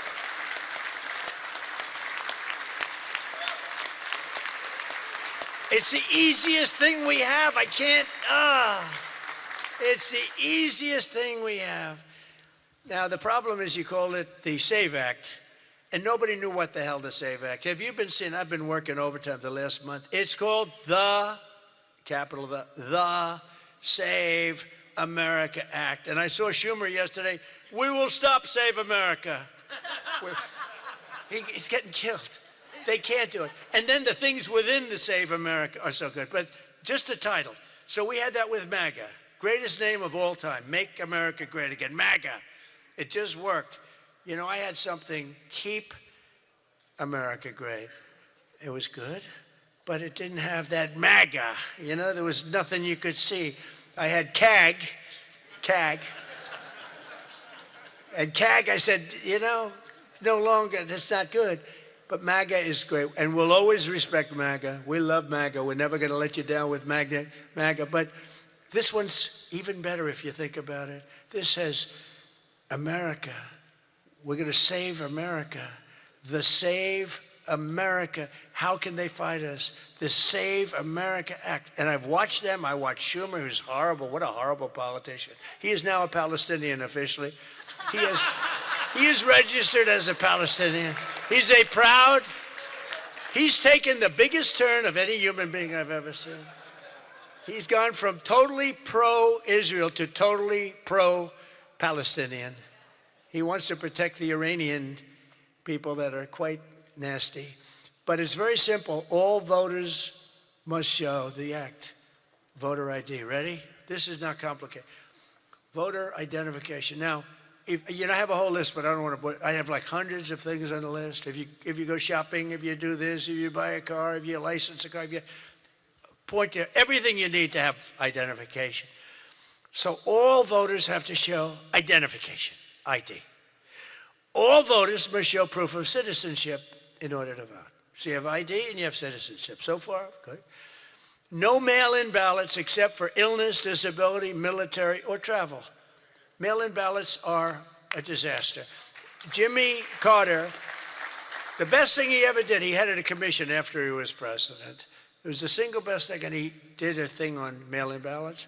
He said mail-in ballots should not be allowed because they are inherently dishonest. And we have seen it time and time again, and we just keep going with it. And I put that down as a top 3. Look, no mail-in. Now, you have the exceptions for the military, and I would even say foreign-based military. But for the military, for disability, for illness, and if you're traveling, you have an excuse. And I was lenient on that. But those 3 things. Then I added 2 more. These are best of, best of. These are called best of Trump. We should also add on to this bill. And so what I've asked Mike to do is to draw a new one with these few things added. And let's go for the gold. Let's not just get one like voter ID, but, it can be given to you by your daughter. Your daughter, she has to be of age, like above 6 years old, she's allowed to say. You had to see some of this stuff is so bad. They're doing everything possible because they know if we get this, they probably won't win an election for 50 years, okay? And maybe longer. And they're going to fight like hell. But boy, do they get killed. Because even the Democrats, you saw the numbers today, Democrats voted 86% that this stuff should be passed. The Democrats. With Republicans, you're at 98%. But Democrats are at 86, except for the people that run the Democrat Party, because they want to try and win elections illegally. It's the only reason you vote against voter ID is because you want to cheat. There's no other reason. They come up with reasons. They say, it's racist. That's their number one, racist. Then you have to explain it, and they're just sitting there mumbling. They can't explain it. And it's actually very insulting when they use the term racist. Very insulting to the people that they're trying to so-called defend, but they're not defending. Then I wanted to add 2 more to it because they're, I say 95%, maybe 100%. No men in women's sports, very simple. Add that in. And I wanted to add in one other, I'm not even adding in no open borders because, there's some people that like open borders. These people are crazy, but that's okay. Because I want 5 things that are like close to 100%. No transgender mutilation surgery for our children. You can't have transgender for our children. So those 5 things. 5 things. Voter ID, citizenship, mail-in ballots, no mail-in ballots. Right? We don't want men playing in women's sports. That's got to be about close to 100%.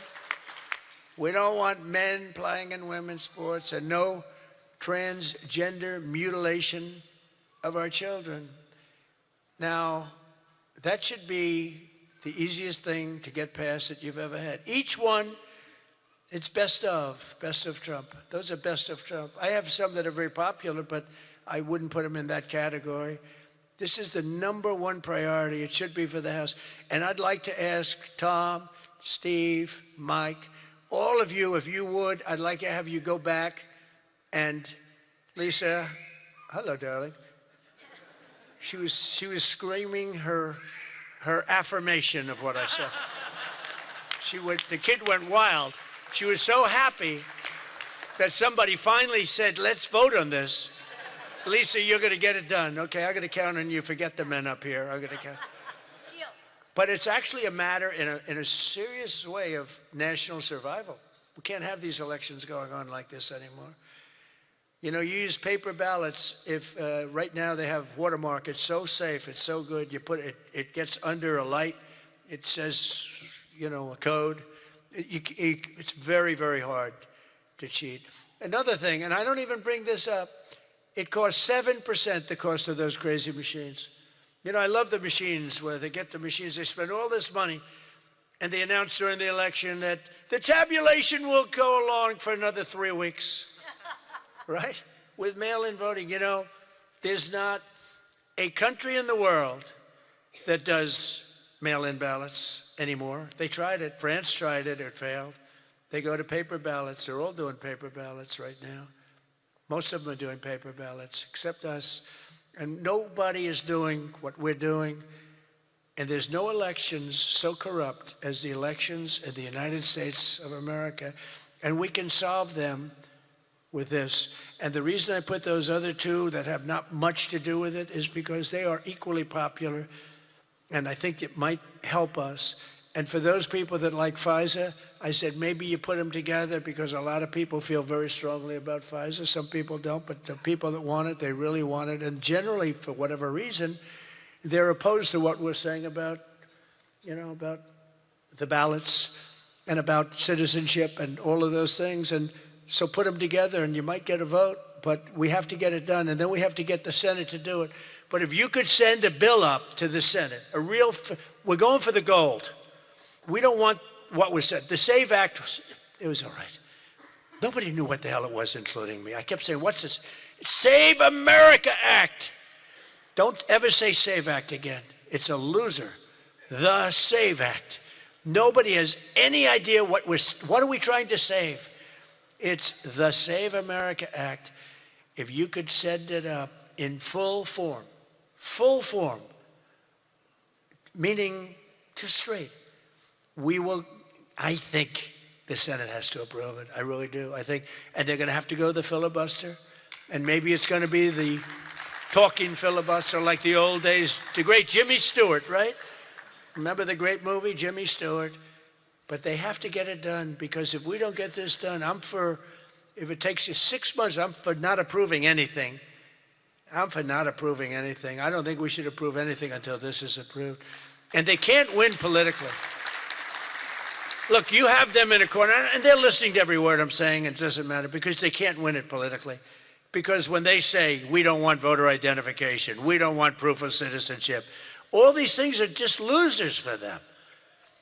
And they won't be able to withstand it. Just like at the State of the Union, they started clapping at the end. I said that. And the reason, because politically, you have to stand for these great people that were being. And the word came out from people watching it on television, you guys are getting killed. And this is an even bigger example.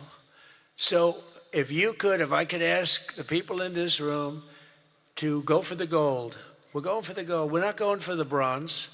We're not going to sign a watered-down version like has been sent up there.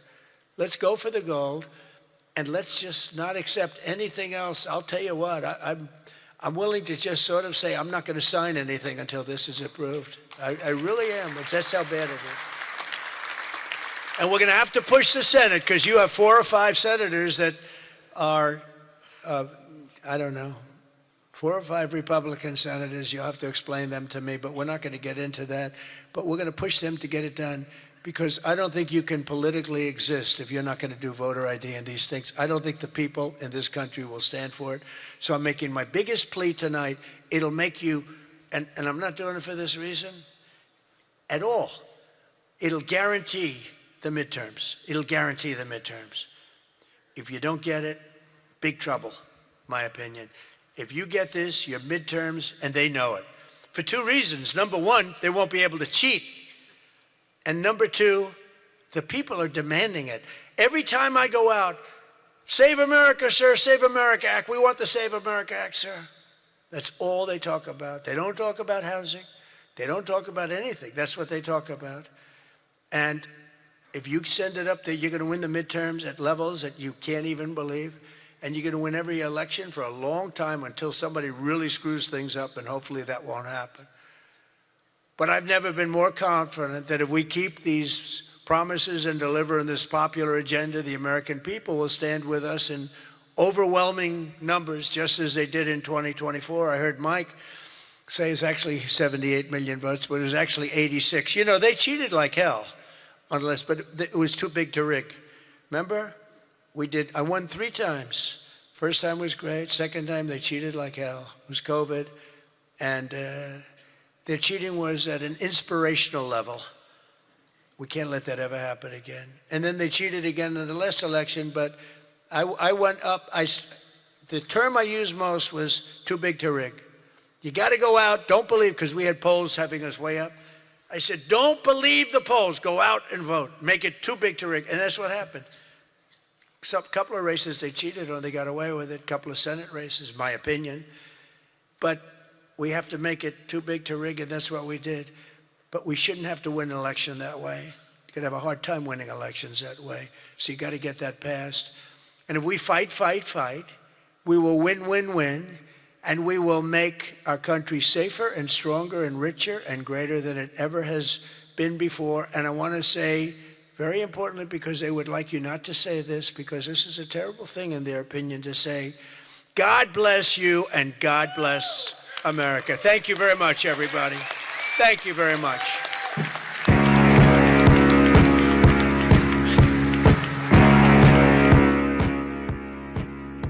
So they're going to cut that real quick, because now it may be happening in the same location.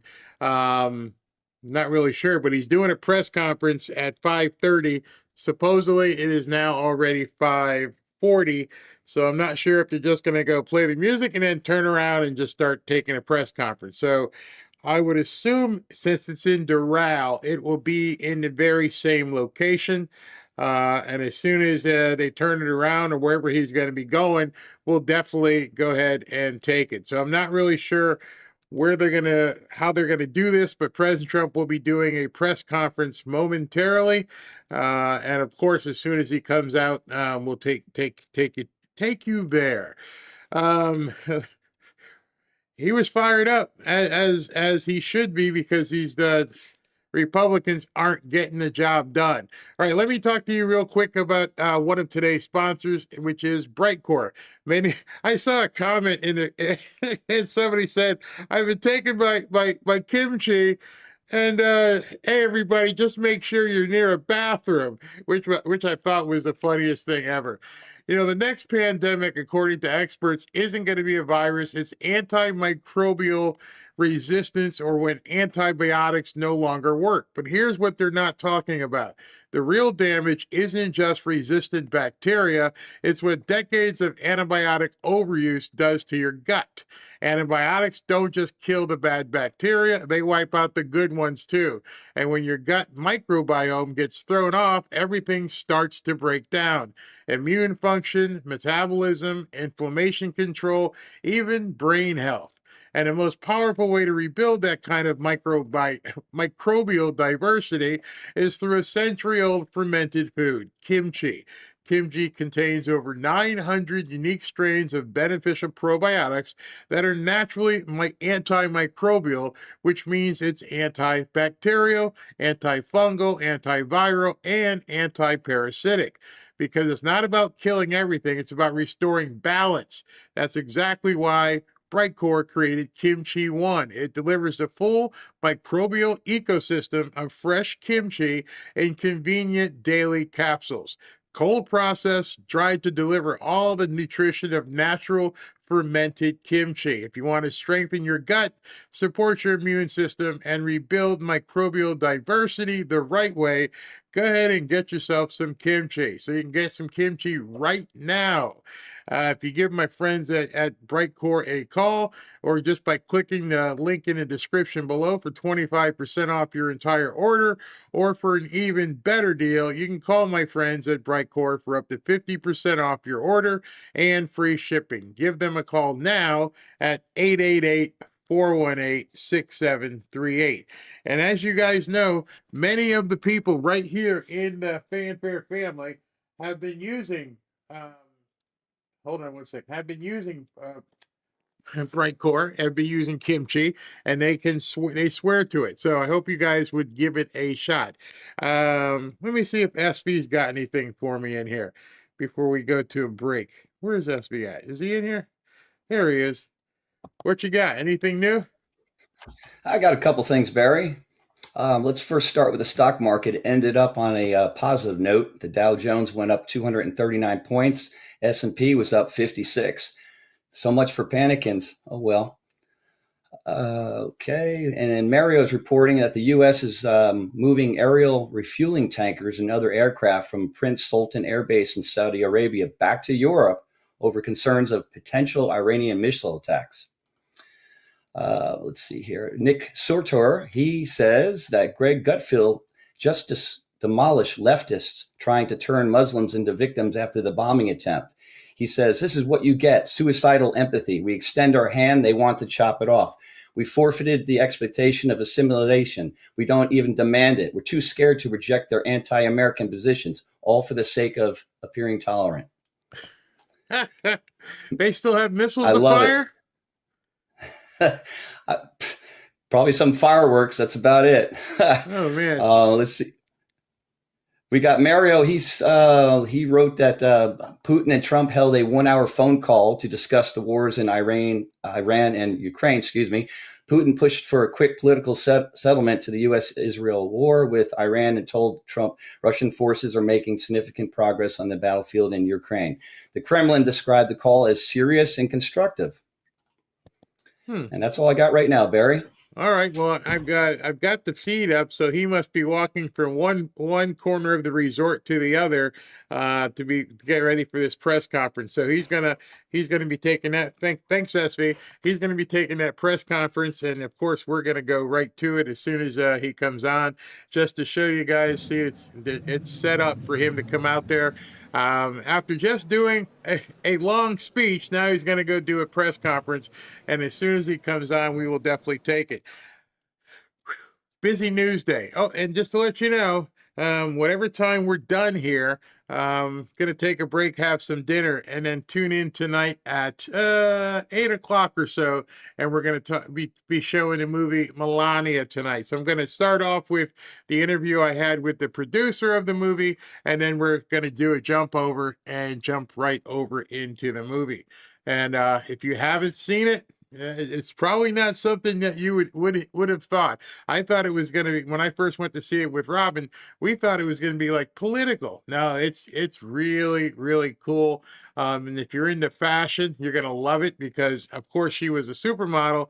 And, you're going to be I think you're going to be very surprised how she handles business in terms of everything she wears. She just seems like a perfectionist, and she's so good at it. I even had to ask Robin, because Robin had done modeling when she was young. I'm like, is that normal? I mean, for her to command everything, she goes, at that level, yeah. At that level, she's like a rock star. At that level, she's like a professional athlete. She commands every single thing. And she's I think you're gonna like it. You can ask people in the chat what they've thought of that movie when they saw it as well. So I'm telling you right now, it's going to be a little bit different than what you expect. So they're still waiting for President Trump to walk out to the platform here. So let's go ahead and let me tell you about one of our other sponsors, which is Chapter. I've talked to you a lot about.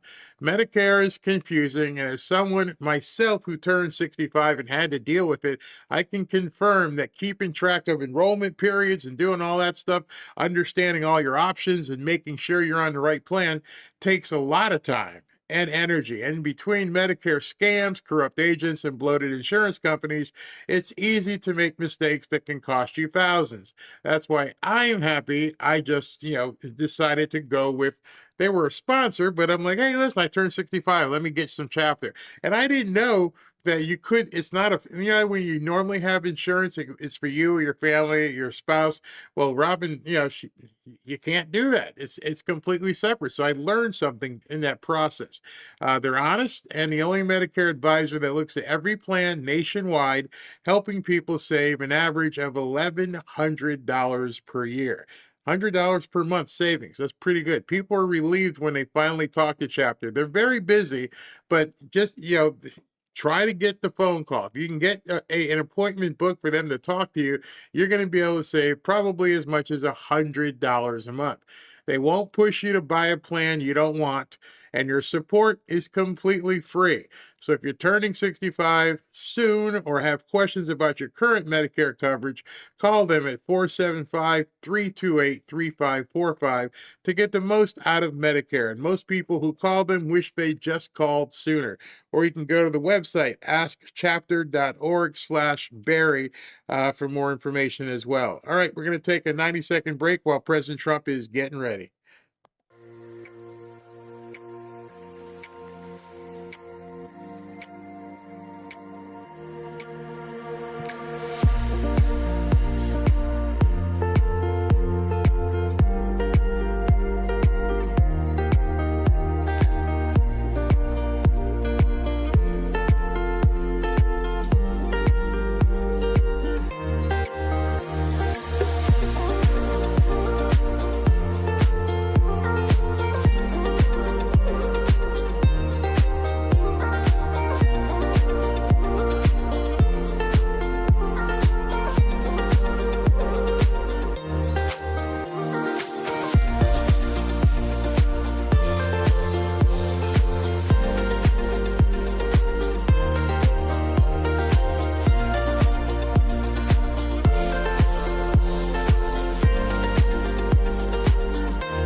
Back to Fanfare with Barry Cunningham. I wonder if this press conference is going to talk about, well, he's probably going to talk about Iran, of course, but I wonder if he's going to be talking about oil. Oil dropped 30% today. In one day, it went from 120, and right now it's sitting at about 84, 85 bucks a barrel. It is below that danger threshold of 100. If it gets down to like 78, as my people on Landman have always said, that's where everybody's just printing money. If you can get oil down to 78, we're all going to be sitting real pretty in terms of gas prices and everything else. And the other thing I think you might want to educate yourselves on is the different grade of oil. From what I understand, as I was digging into it, the oil that comes up, and Hello, there everyone. he is. Thank you very much. It's been a very big 2 days, I have to say. And we'll be heading back to Washington, D.C. right after this. And I'd like to wish everyone a very good evening. And over the weekend, the United States military and the Israeli Defense Forces continued Operation Epic Fury very successfully. Over the past 9 days, we've carried out some of the most powerful and complex military strikes and maneuvers the world has ever seen. Now, you add that up to all of the other things, Midnight Hammer, getting rid of the nuclear threat from Iran, which was a big moment in history, in my opinion, and the great success we've had in Venezuela and all other places. Every place we've gone, we've had tremendous success. But while we're doing all of these things, we're achieving major strides toward completing our military objective. And some people could say they're pretty well complete. We've wiped every single force in Iran out very completely. Most of Iran's naval power has been sunk. It's on the bottom of the sea. It's almost 50 ships. I was just notified it's 51 ships. I didn't know they had that many. Didn't last very long. And these are fighting vessels. They're meant to fight, but they're not meant to fight against us.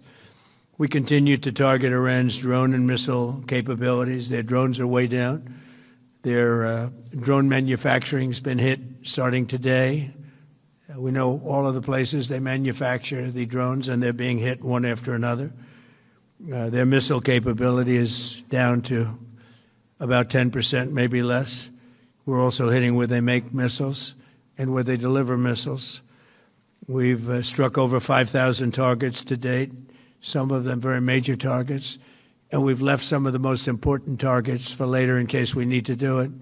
If we hit them, it's going to take many years for them to be rebuilt, having to do with electricity production and many other things. So we're not looking to do that if we don't have to.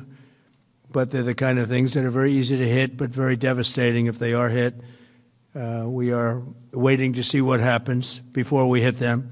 We could take them all out in one day, but it's all resulting in a 90% decline in various things, but in particular, Iranian missile launchers and 83% drop in drone launchers. As you know, the drone launchers are pretty well shot, but we're at over 90% decline in the Iranian missile launchers, which is very hard to reproduce and very hard to get. And usually what we were able to do through great equipment, a lot of smart people, as soon as they sent a missile up from a launcher, we were able to knock out that launcher within a period of 5 minutes or less, accurately right on the noggin. So now we have low-cost interceptors effectively combating Iranian drones, and our B-2 bombers recently dropped dozens of 2,000-pound bombs to destroy missile launchers all over Iran and buried deep under Iranian soil in many cases. The soil was no match. And we're also annihilating the manufacturing base that the regime uses to build drones and missiles at a rate that nobody thought was possible. We're knocking them out. We know where they all are. We're knocking them out very quickly. We're ahead of our initial timeline by a lot. I would say that we probably would not have thought after a month we'd be here, in addition to the fact that we've taken out the leadership twice and maybe 3 times. And we, as you know, we want to be involved. We don't want another president that maybe wouldn't be willing to do what I'm willing to do for the good of the world, for the good of our nation, to be stuck with a situation in 5 years or 10 years from now. So we think they should put a president in, or the head of the country in, that's going to be able to do something peacefully for a change. They've been doing this for 47 years, killing people for 47 years, whether it's the barracks or even the SS Cole where they were involved. Very strongly, they always denied it. But where they were very strongly involved, and all of the people that died through the roadside bombs died and are right now walking around with no legs, no arms, a face that's been so badly damaged. The Iranian regime has been attacking Americans and spreading terror for 47 years, and despite these countless opportunities to renounce their nuclear ambitions, which they had just a short while ago, they told Mr. Witkoff, who is standing right over here, they said, they actually said, we want to keep building. Essentially, in a real nutshell, we want to continue to build nuclear weapons. If we didn't knock out Midnight Hammer, if we didn't knock out their Iranian potential, if we didn't do that with Midnight Hammer, they would have had a nuclear weapon. They would have used it long before now. And at a minimum, Israel would have been annihilated. I was very lucky that we had the courage to do that, that we had the talented pilots and the great equipment. The B-2 bombers are unbelievable. We ordered 25 more, by the way. The newer, better version. It's we have the greatest military in the world. We have the greatest equipment in the world by far. You see that no matter where we go. You still need the people, though, to operate it and to use it. And those are the people that we cherish. Even after we obliterated their key nuclear sites in Operation Midnight Hammer, they never negotiated in good faith. They still continued to say, we want to build nuclear. We want enrichment at levels that were unacceptable. And they even turned down an offer for unlimited free nuclear fuel forever for civilian purposes. We had people offering them free nuclear fuel. They weren't interested in that because they wanted to build a nuclear weapon. So instead, the regime was trying to reconstitute its weapons program at a different site. They couldn't go back to where they were, the 3 sites that we obliterated. but they were starting work at another site, a different site, different kind of a site, and that was protected by granite. They wanted it protected. Granite's pretty good, but they wanted it protected by a lot deeper. They wanted to go a lot deeper, and they started the process while rapidly building conventional ballistic missiles. They were going to do it all at the same time that threatened our overseas bases and soon could have reached even our homeland. The regime's intention was to use this exponentially growing ballistic missile threat to make it virtually impossible to prevent them from obtaining a nuclear weapon. So as you probably saw, they had a tremendous number of missiles, most of which have now been used or destroyed, and very unsuccessfully used because we have been able, for the most part, to shoot them all down. What incredible technology. The Patriots have been unbelievable, and other things. And the laser technology that we have now is incredible. It's coming out pretty soon. Where literally lasers will do the work of, at a lot less cost, do the work of what the Patriots are doing or what other things are doing. The situation was very quickly approaching the point of no return, and the United States found it intolerable, in my opinion, based on what Steve and Jared and Pete and others were telling me, Marco, so involved, that I thought that they were going to attack us. I thought they would, if we didn't do this at the time we did it, I think they had in mind to attack us. And if you notice, they did something which was very foolish, very stupid, I would say. They attacked their neighbors. And their neighbors were largely neutral, or at least weren't going to be involved, and they got attacked.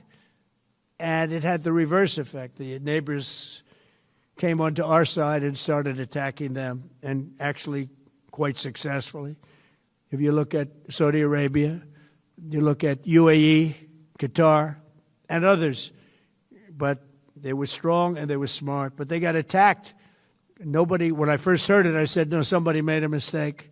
There was no mistake. UAE had over 1,000 missiles shot at it, knocked them almost all down. On the very first day I came down the escalator in 2015, I said, quote, I will stop Iran from getting nuclear weapons, and all I'm doing is keeping my promise. Think of that. That was in 2015. I said it. It was a threat then and a much bigger threat now, but no longer a threat, not for a long time anyway. We want to keep it that way. As we continue Operation Epic Fury, we're also focused on keeping energy and oil flowing to the world, and I will not allow a terrorist regime to hold the world hostage and attempt to stop the globe's oil supply. And if Iran does anything to do that, they'll get hit at a much, much harder level. I will take out those targets that were easy and that I mentioned just before. We'll take them out so quickly, they'll never be able to recover, ever. If they want to play that game, they better not play that game. In the long run, oil supplies will be dramatically more secure without the threat of Iranian ships, drones, missiles, nuclear menace, or anything. So the Strait of Hormuz is going to remain safe. We have a lot of Navy ships there. We have the best equipment in the world, inspecting for mines. Again, most of their ships are down at the bottom of the sea. But we will hit them so hard that it will not be possible for them or anybody else helping them to ever recover that section of the world if they do anything. In recent years, the regime and its terror proxies have launched attacks on hundreds of commercial vessels. We're putting an end to all of this threat once and for all, and the result will be lower oil prices, oil and gas prices for American families. We've done that. We've done it. We brought it very low. This was just an excursion into something that had to be done. We're getting very close to finishing that, too. In the meantime, during this brief disruption, the United States is offering political risk insurance to any tankers operating in the Gulf. So we're putting up risk insurance. We'll perhaps go alongside of them for protection. We don't think it'll be necessary. If it is, and if they do anything, the price will be incalculable. It will be so great that they will have wished they never did it, because you have to keep the straits flowing. with all of that, it affects other countries much more than it does the United States. It doesn't really affect us. We have so much oil. We have tremendous oil and gas, much more than we need. We have Venezuela now as our new partner, great partner. They've worked out so wonderful. We're working with the administration, the president, and it's a massive source of oil, gas, everything. But we're in a very good position, but very unfair to other parts of the world, like China as an example. I mean, we're doing this for the other parts of the world, including countries like China. They get a lot of their oil through the straits. So we're doing this. We have a very good relationship with President Xi in China. I'm going there in a short period of time, and we're protecting the world from what these lunatics are trying to do, and very successfully, I might add. We're also waiving certain oil-related sanctions to reduce prices. So we have sanctions on some countries. We're going to take those sanctions off till this straightens out. Then who knows, maybe we won't have to put them on. There'll be so much peace. But when the time comes, the U.S. Navy and its partners will escort tankers through the strait if needed. I hope it's not going to be needed, but if it's needed, we'll escort them right through.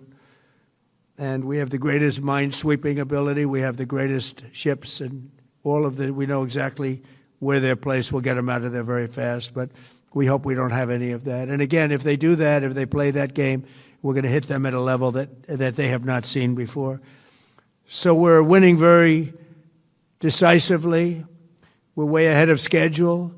Our military is the greatest in the world, with the greatest equipment and the greatest people in the world. Nobody's ever seen anything like it. Iran's a very powerful country. They were going to take over the Middle East. If we did not hit them, they were going to take over the Middle East. They had thousands and thousands. Since their last hit, they had thousands and thousands of missiles and everything else. Most are now destroyed. But they were going to take over the Middle East. Those weapons were aimed at Middle Eastern countries that had nothing to do with this. They were going to take over the Middle East, and they were going to try and destroy Israel. So we stopped it with good timing, and we're very proud to be involved in this, and it's going to be ended soon.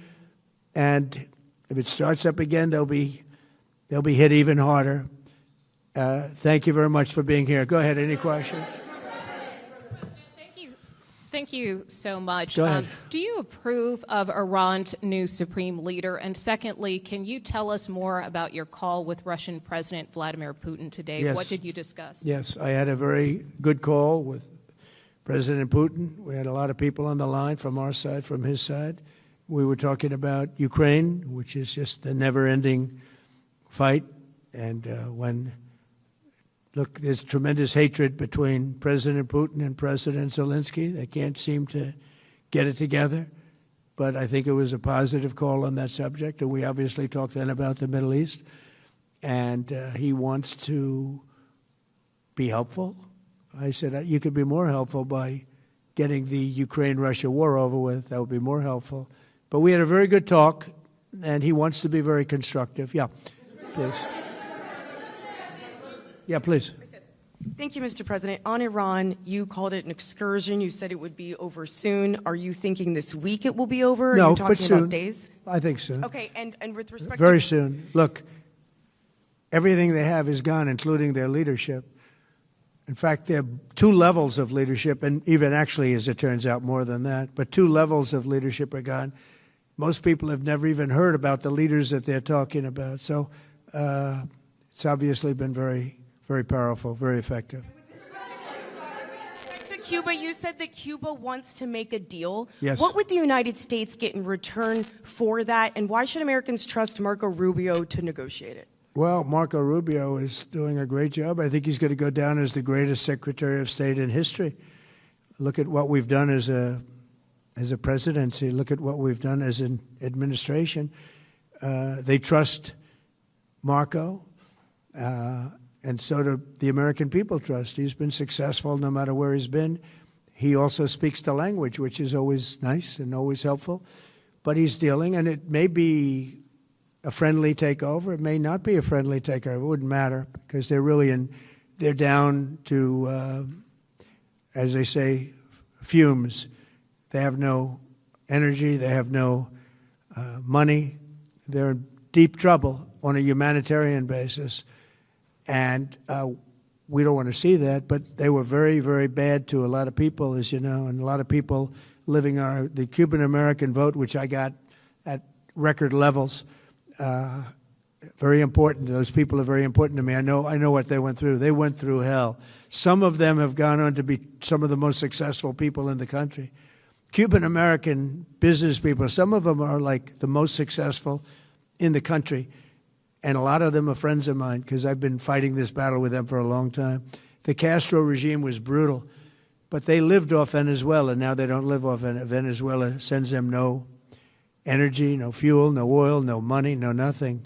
They lived without Venezuela. They couldn't have made it. And we cut them off from everything else. So, yeah, they're going to make either a deal or we'll do it just as easy anyway. Yeah. Please, go ahead. Tomahawk missile likely destroyed that Iranian girls' school. So will the U.S. accept any responsibility? Well, I haven't seen it, and I will say that the Tomahawk, which is one of the most powerful weapons around, is used by, is sold and used by other countries, you know that.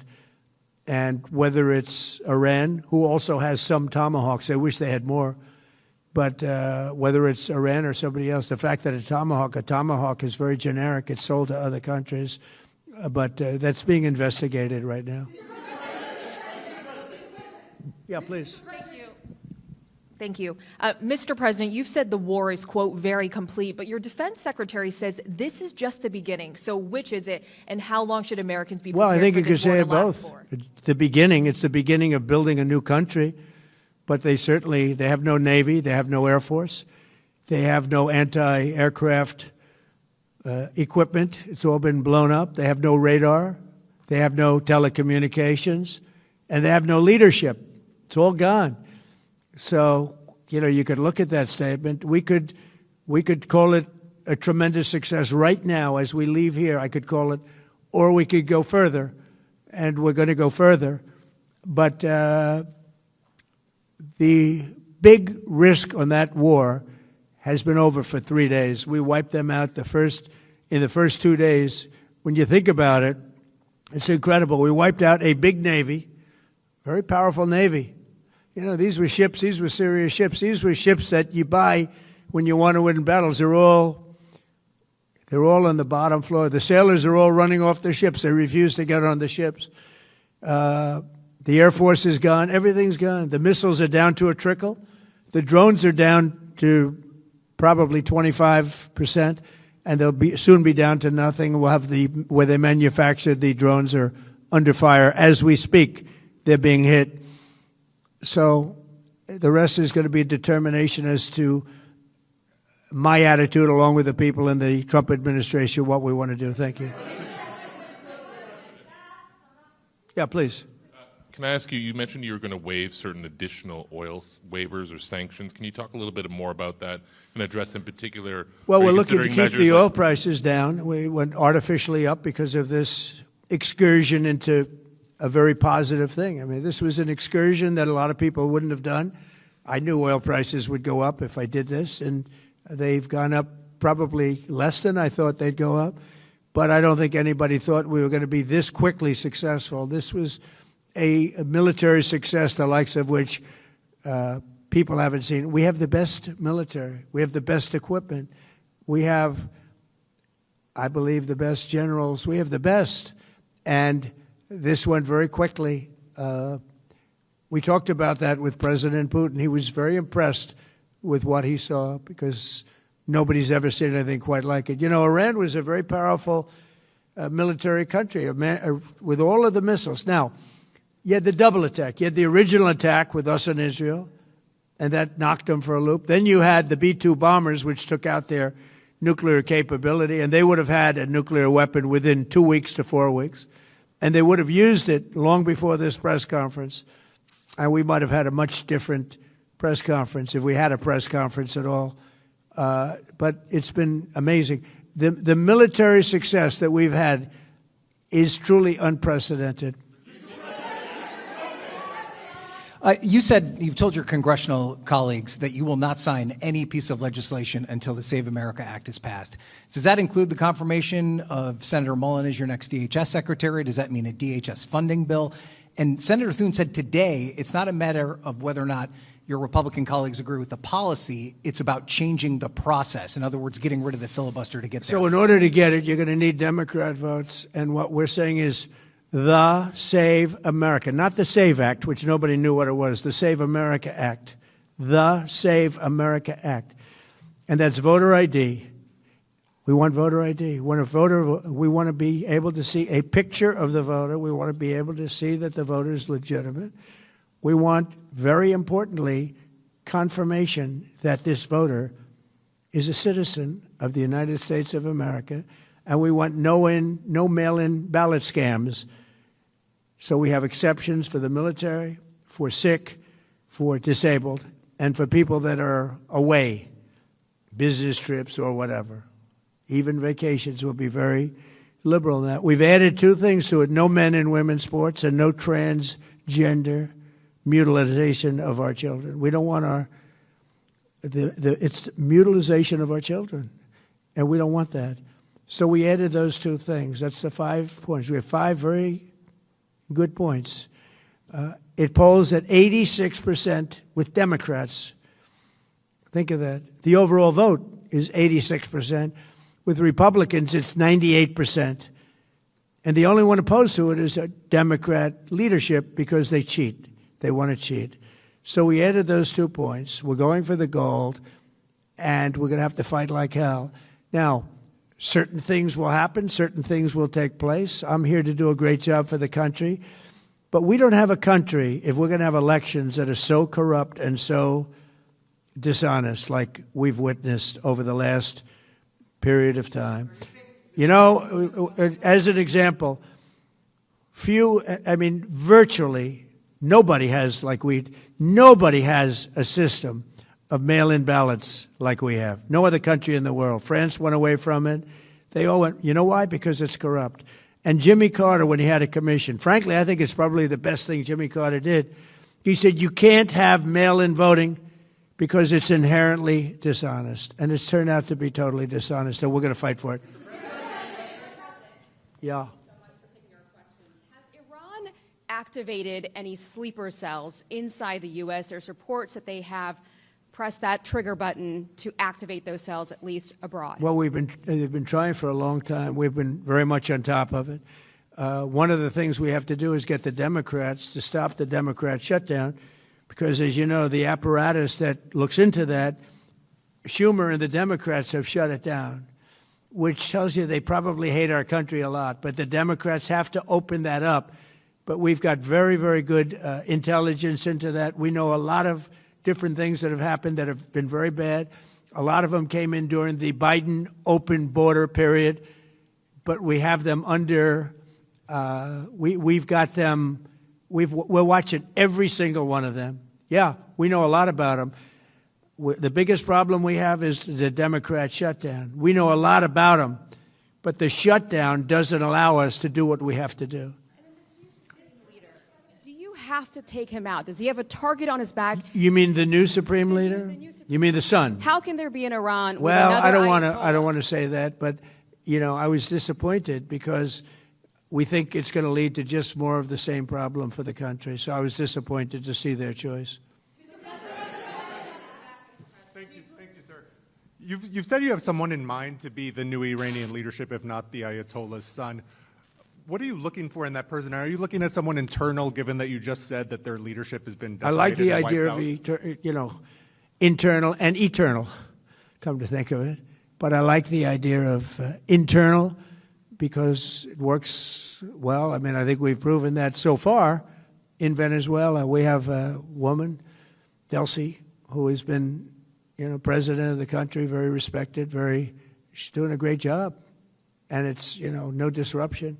We had, as you remember, Iraq, where everybody got fired. The military got fired. The police got fired. The politicians got fired. There was nobody. And you know what they turned into? ISIS. And we don't want that. We don't want that. So I would like to see people that are inside go. Now they talk about the son of the Shah. They talk about other people, but, hasn't been there in many, many years. We have a formula that's been very good so far, and I think it'll continue to be good. The relationship is extraordinary with Venezuela, smart country. We've taken out 100 million barrels of oil. It's right now in Houston being taken care of and made so beautiful. And you have to see this at work. They have it's brought to the refineries. It's being refined in Houston, which is made exactly for that product. And so far, but it's 100 million barrels of oil, and now they have another 100 million barrels coming. And it's like a partnership. We're getting along so well with them. It's great for Venezuela, and it's great for the United States. Yeah, please go ahead. Hi, Mr. President. You just suggested that Iran somehow got its hands on a tomahawk and bombed its own elementary school on the first day of the war. But you're the only person in your government saying this. Even your defense secretary wouldn't say that when he was asked, standing over your shoulder on your plane on Saturday.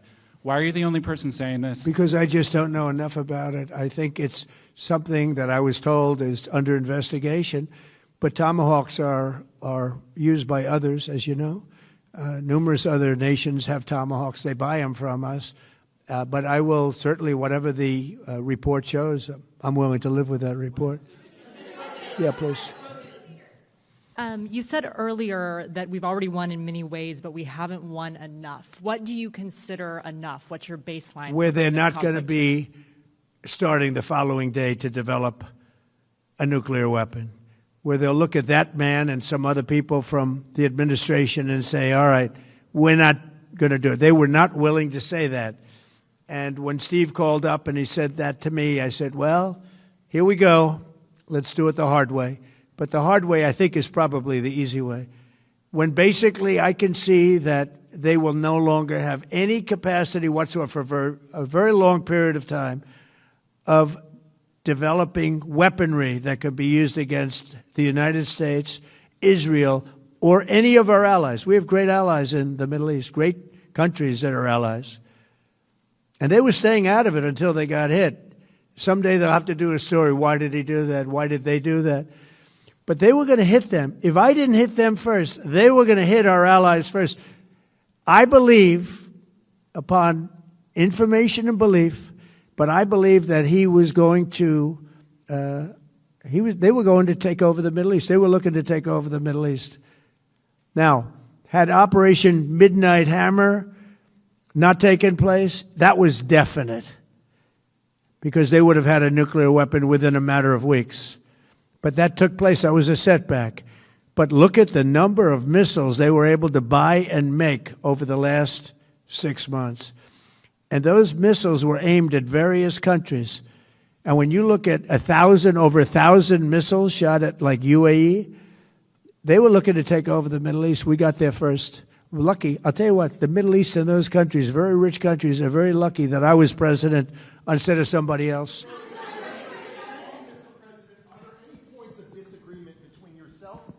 Vice President when it comes to U.S. action in Iran? I don't think so, no. No, we get along very well on this. He was, I would say, philosophically a little bit different than me. I think he was maybe less enthusiastic about going, but he was quite enthusiastic. But I felt it was something we had to do. I didn't feel we had a choice. If we didn't do it, they would have done it to us. I felt, based on the negotiations that were being had by Steve Witkoff and Jared Kushner and Marco and Pete, and everybody was involved, I felt that they were looking to tap us along before they hit, and I thought they were going to hit. And if they hit us first, that would have been a very bad thing. In the back, please, in the back.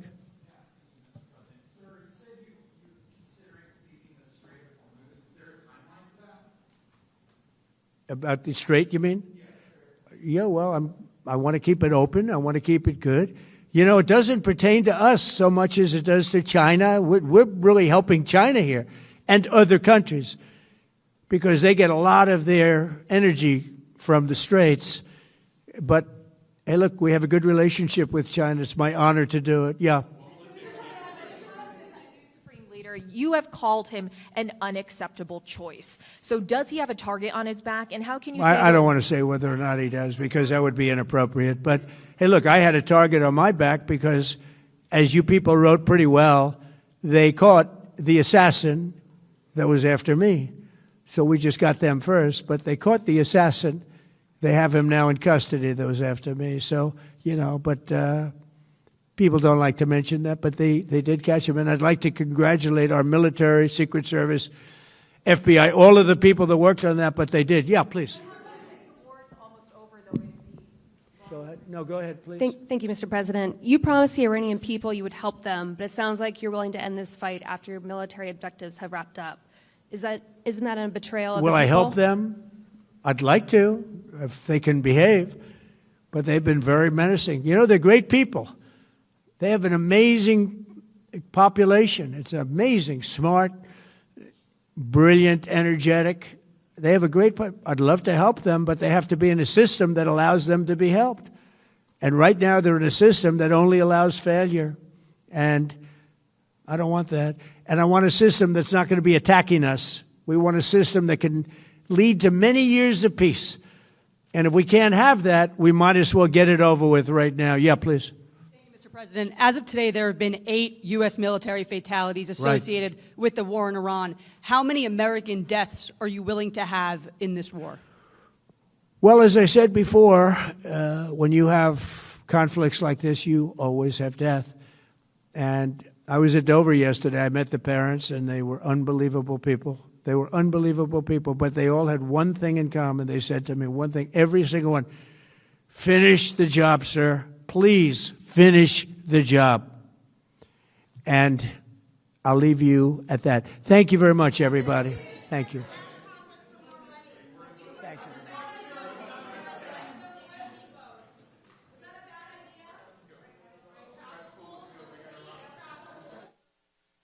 So we didn't hear any, I don't think any breaking news, but more substantial reiteration and underscoring of the fact that it appears, he didn't say the words control, but it appears that our military is, if not close to, is indeed controlling the Strait of Hormuz. I've been watching oil prices myself all day long. It's amazing how it dropped from 120. Right now it's at 87, had gotten down to 82. So it's below 100 at the end of the day, which is amazing, absolutely amazing. All right, so what I want to tell you guys about, because we're going to have a literally 90-minute break here. I'm going to have some dinner. You guys can have some dinner. Here's how it's going to work tonight. We're going to start on YouTube like we normally have done. If you've ever watched any of our jump overs, I'm going to show the producer's interview, talk to you guys a little bit, and then we're going to jump over to Rumble to watch the movie itself. And the reason why you need to tune in on YouTube is because there's going to be a very specific link for you to jump over to. I mean, I can tell you right now, but it's not configured for this particular show tonight. It's going to be fanfareshop.org/rumble. fanfareshop.org/rumble. I can show it to you. Don't go there now because it's going to take you to a different event. But tonight, when we're ready to go, that'll be the link tonight. Just go over there. Actually, that's the after party. But yeah, the new after party. Go to fanfareshop.org/rumble. So I'll put that up when we're ready to jump over, and we'll start the movie over there. We'll do the interview here. We're going to go live at 8 p.m. We should be able to do the jump at about 8:30, 8:40, 8:45. The movie is an hour and 45 minutes long. Absolute fantastic movie. So you'd be out of here probably around 10:15. So if the daylight savings time, that's only 9:15. So you should be okay. Don't poop. I'm telling you, if you show up, you won't fall asleep. You will watch this movie in its entirety and you will enjoy it. So I just wanted to give everybody a time frame so they know right now. Go have some dinner, get some ice cream, get some dessert, and at 8 o'clock we'll go live with the show, and then we'll plan on jumping to the movie at about 8:30, 8:45. I hope you guys enjoyed SV. We're getting the kinks out and figuring out how we're going to do these things. Any feedback you guys want to leave in a comment, we're glad to have it. That's the first time he's ever done it. Actually, the first time we've ever done it together.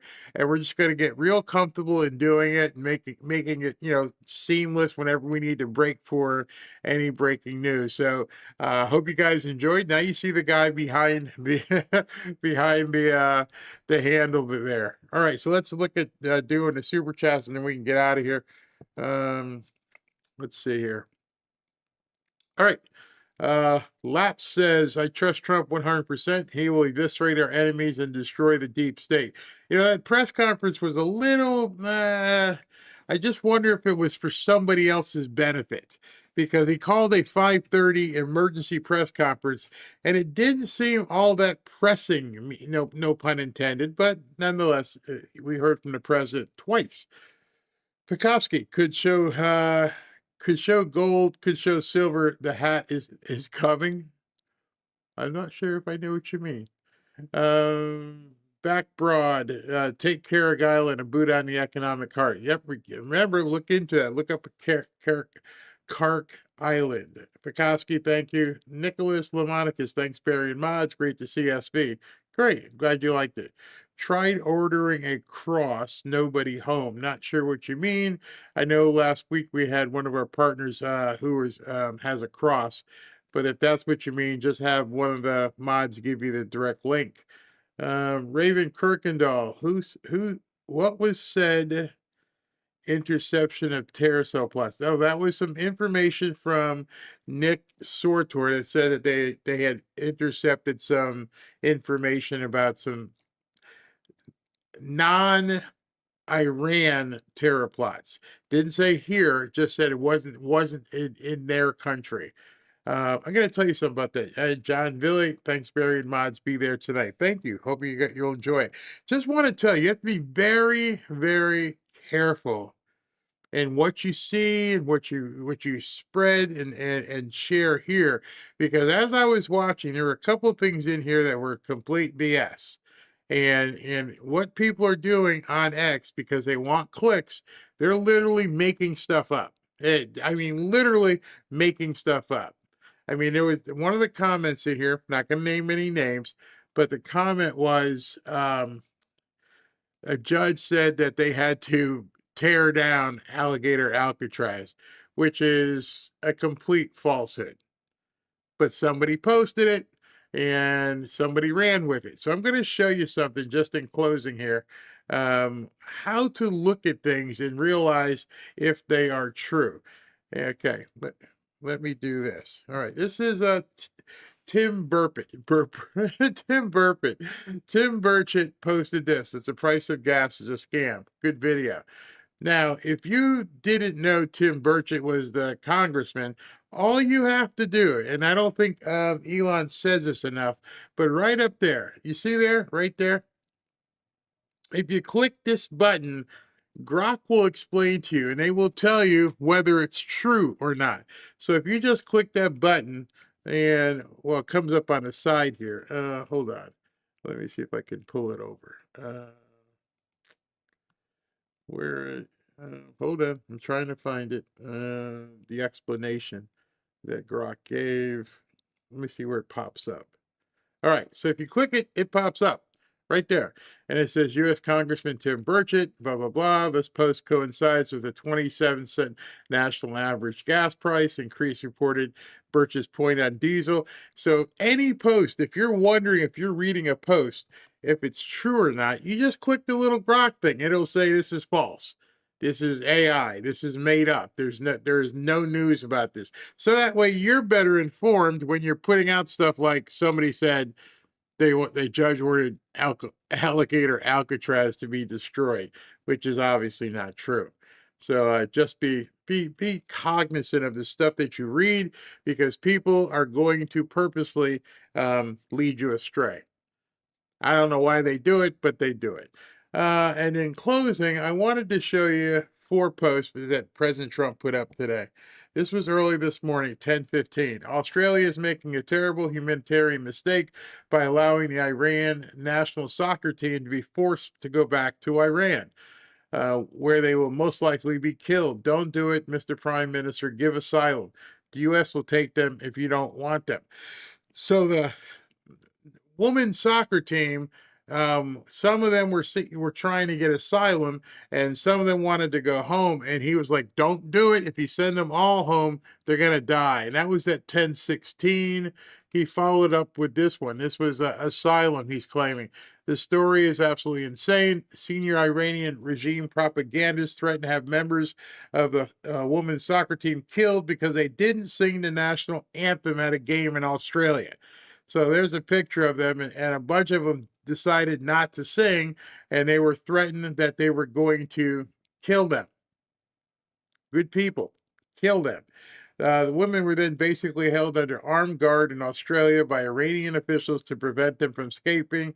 They were even seen making SOS signals on their team bus. The Australian government inexplicably dragged their feet on saving them right up until the last possible moment. 5 girls just escaped and claimed asylum. The rest face a flight home tomorrow, a flight home to almost certain persecution, possibly death. This is the same Australian government which wants to import literal ISIS members from Syrian prison camps. They've spent the last month trying to get ISIS brides back on planes to Australia, but they had to be kicked, dragging and screaming to protect 5 women fleeing Islamist persecution. You know, it's really funny. Well, no, it's not funny. Liberals won't even discuss this. President Trump was on this all morning. That was at 10:15 was the first one. Then at 10:13 he posted that. Then he posted this one at 11:55. Understand, the President of the United States, with everything that's going on, is trying to save these girls.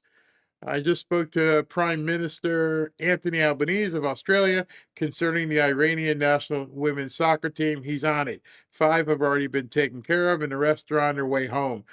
Some, however, feel they have to go back because they're worried about the safety of their families, including threats to those family members if they don't return. In any event, the Prime Minister is doing a very good job having to do with this rather delicate situation. So the President of the United States is trying to get these girls to safety. Media, nothing. Mandami, nothing. People throwing IEDs, we don't need to talk about that right now. All that kind of craziness. So that's what, you know, it looks like they're going to be saved at this point.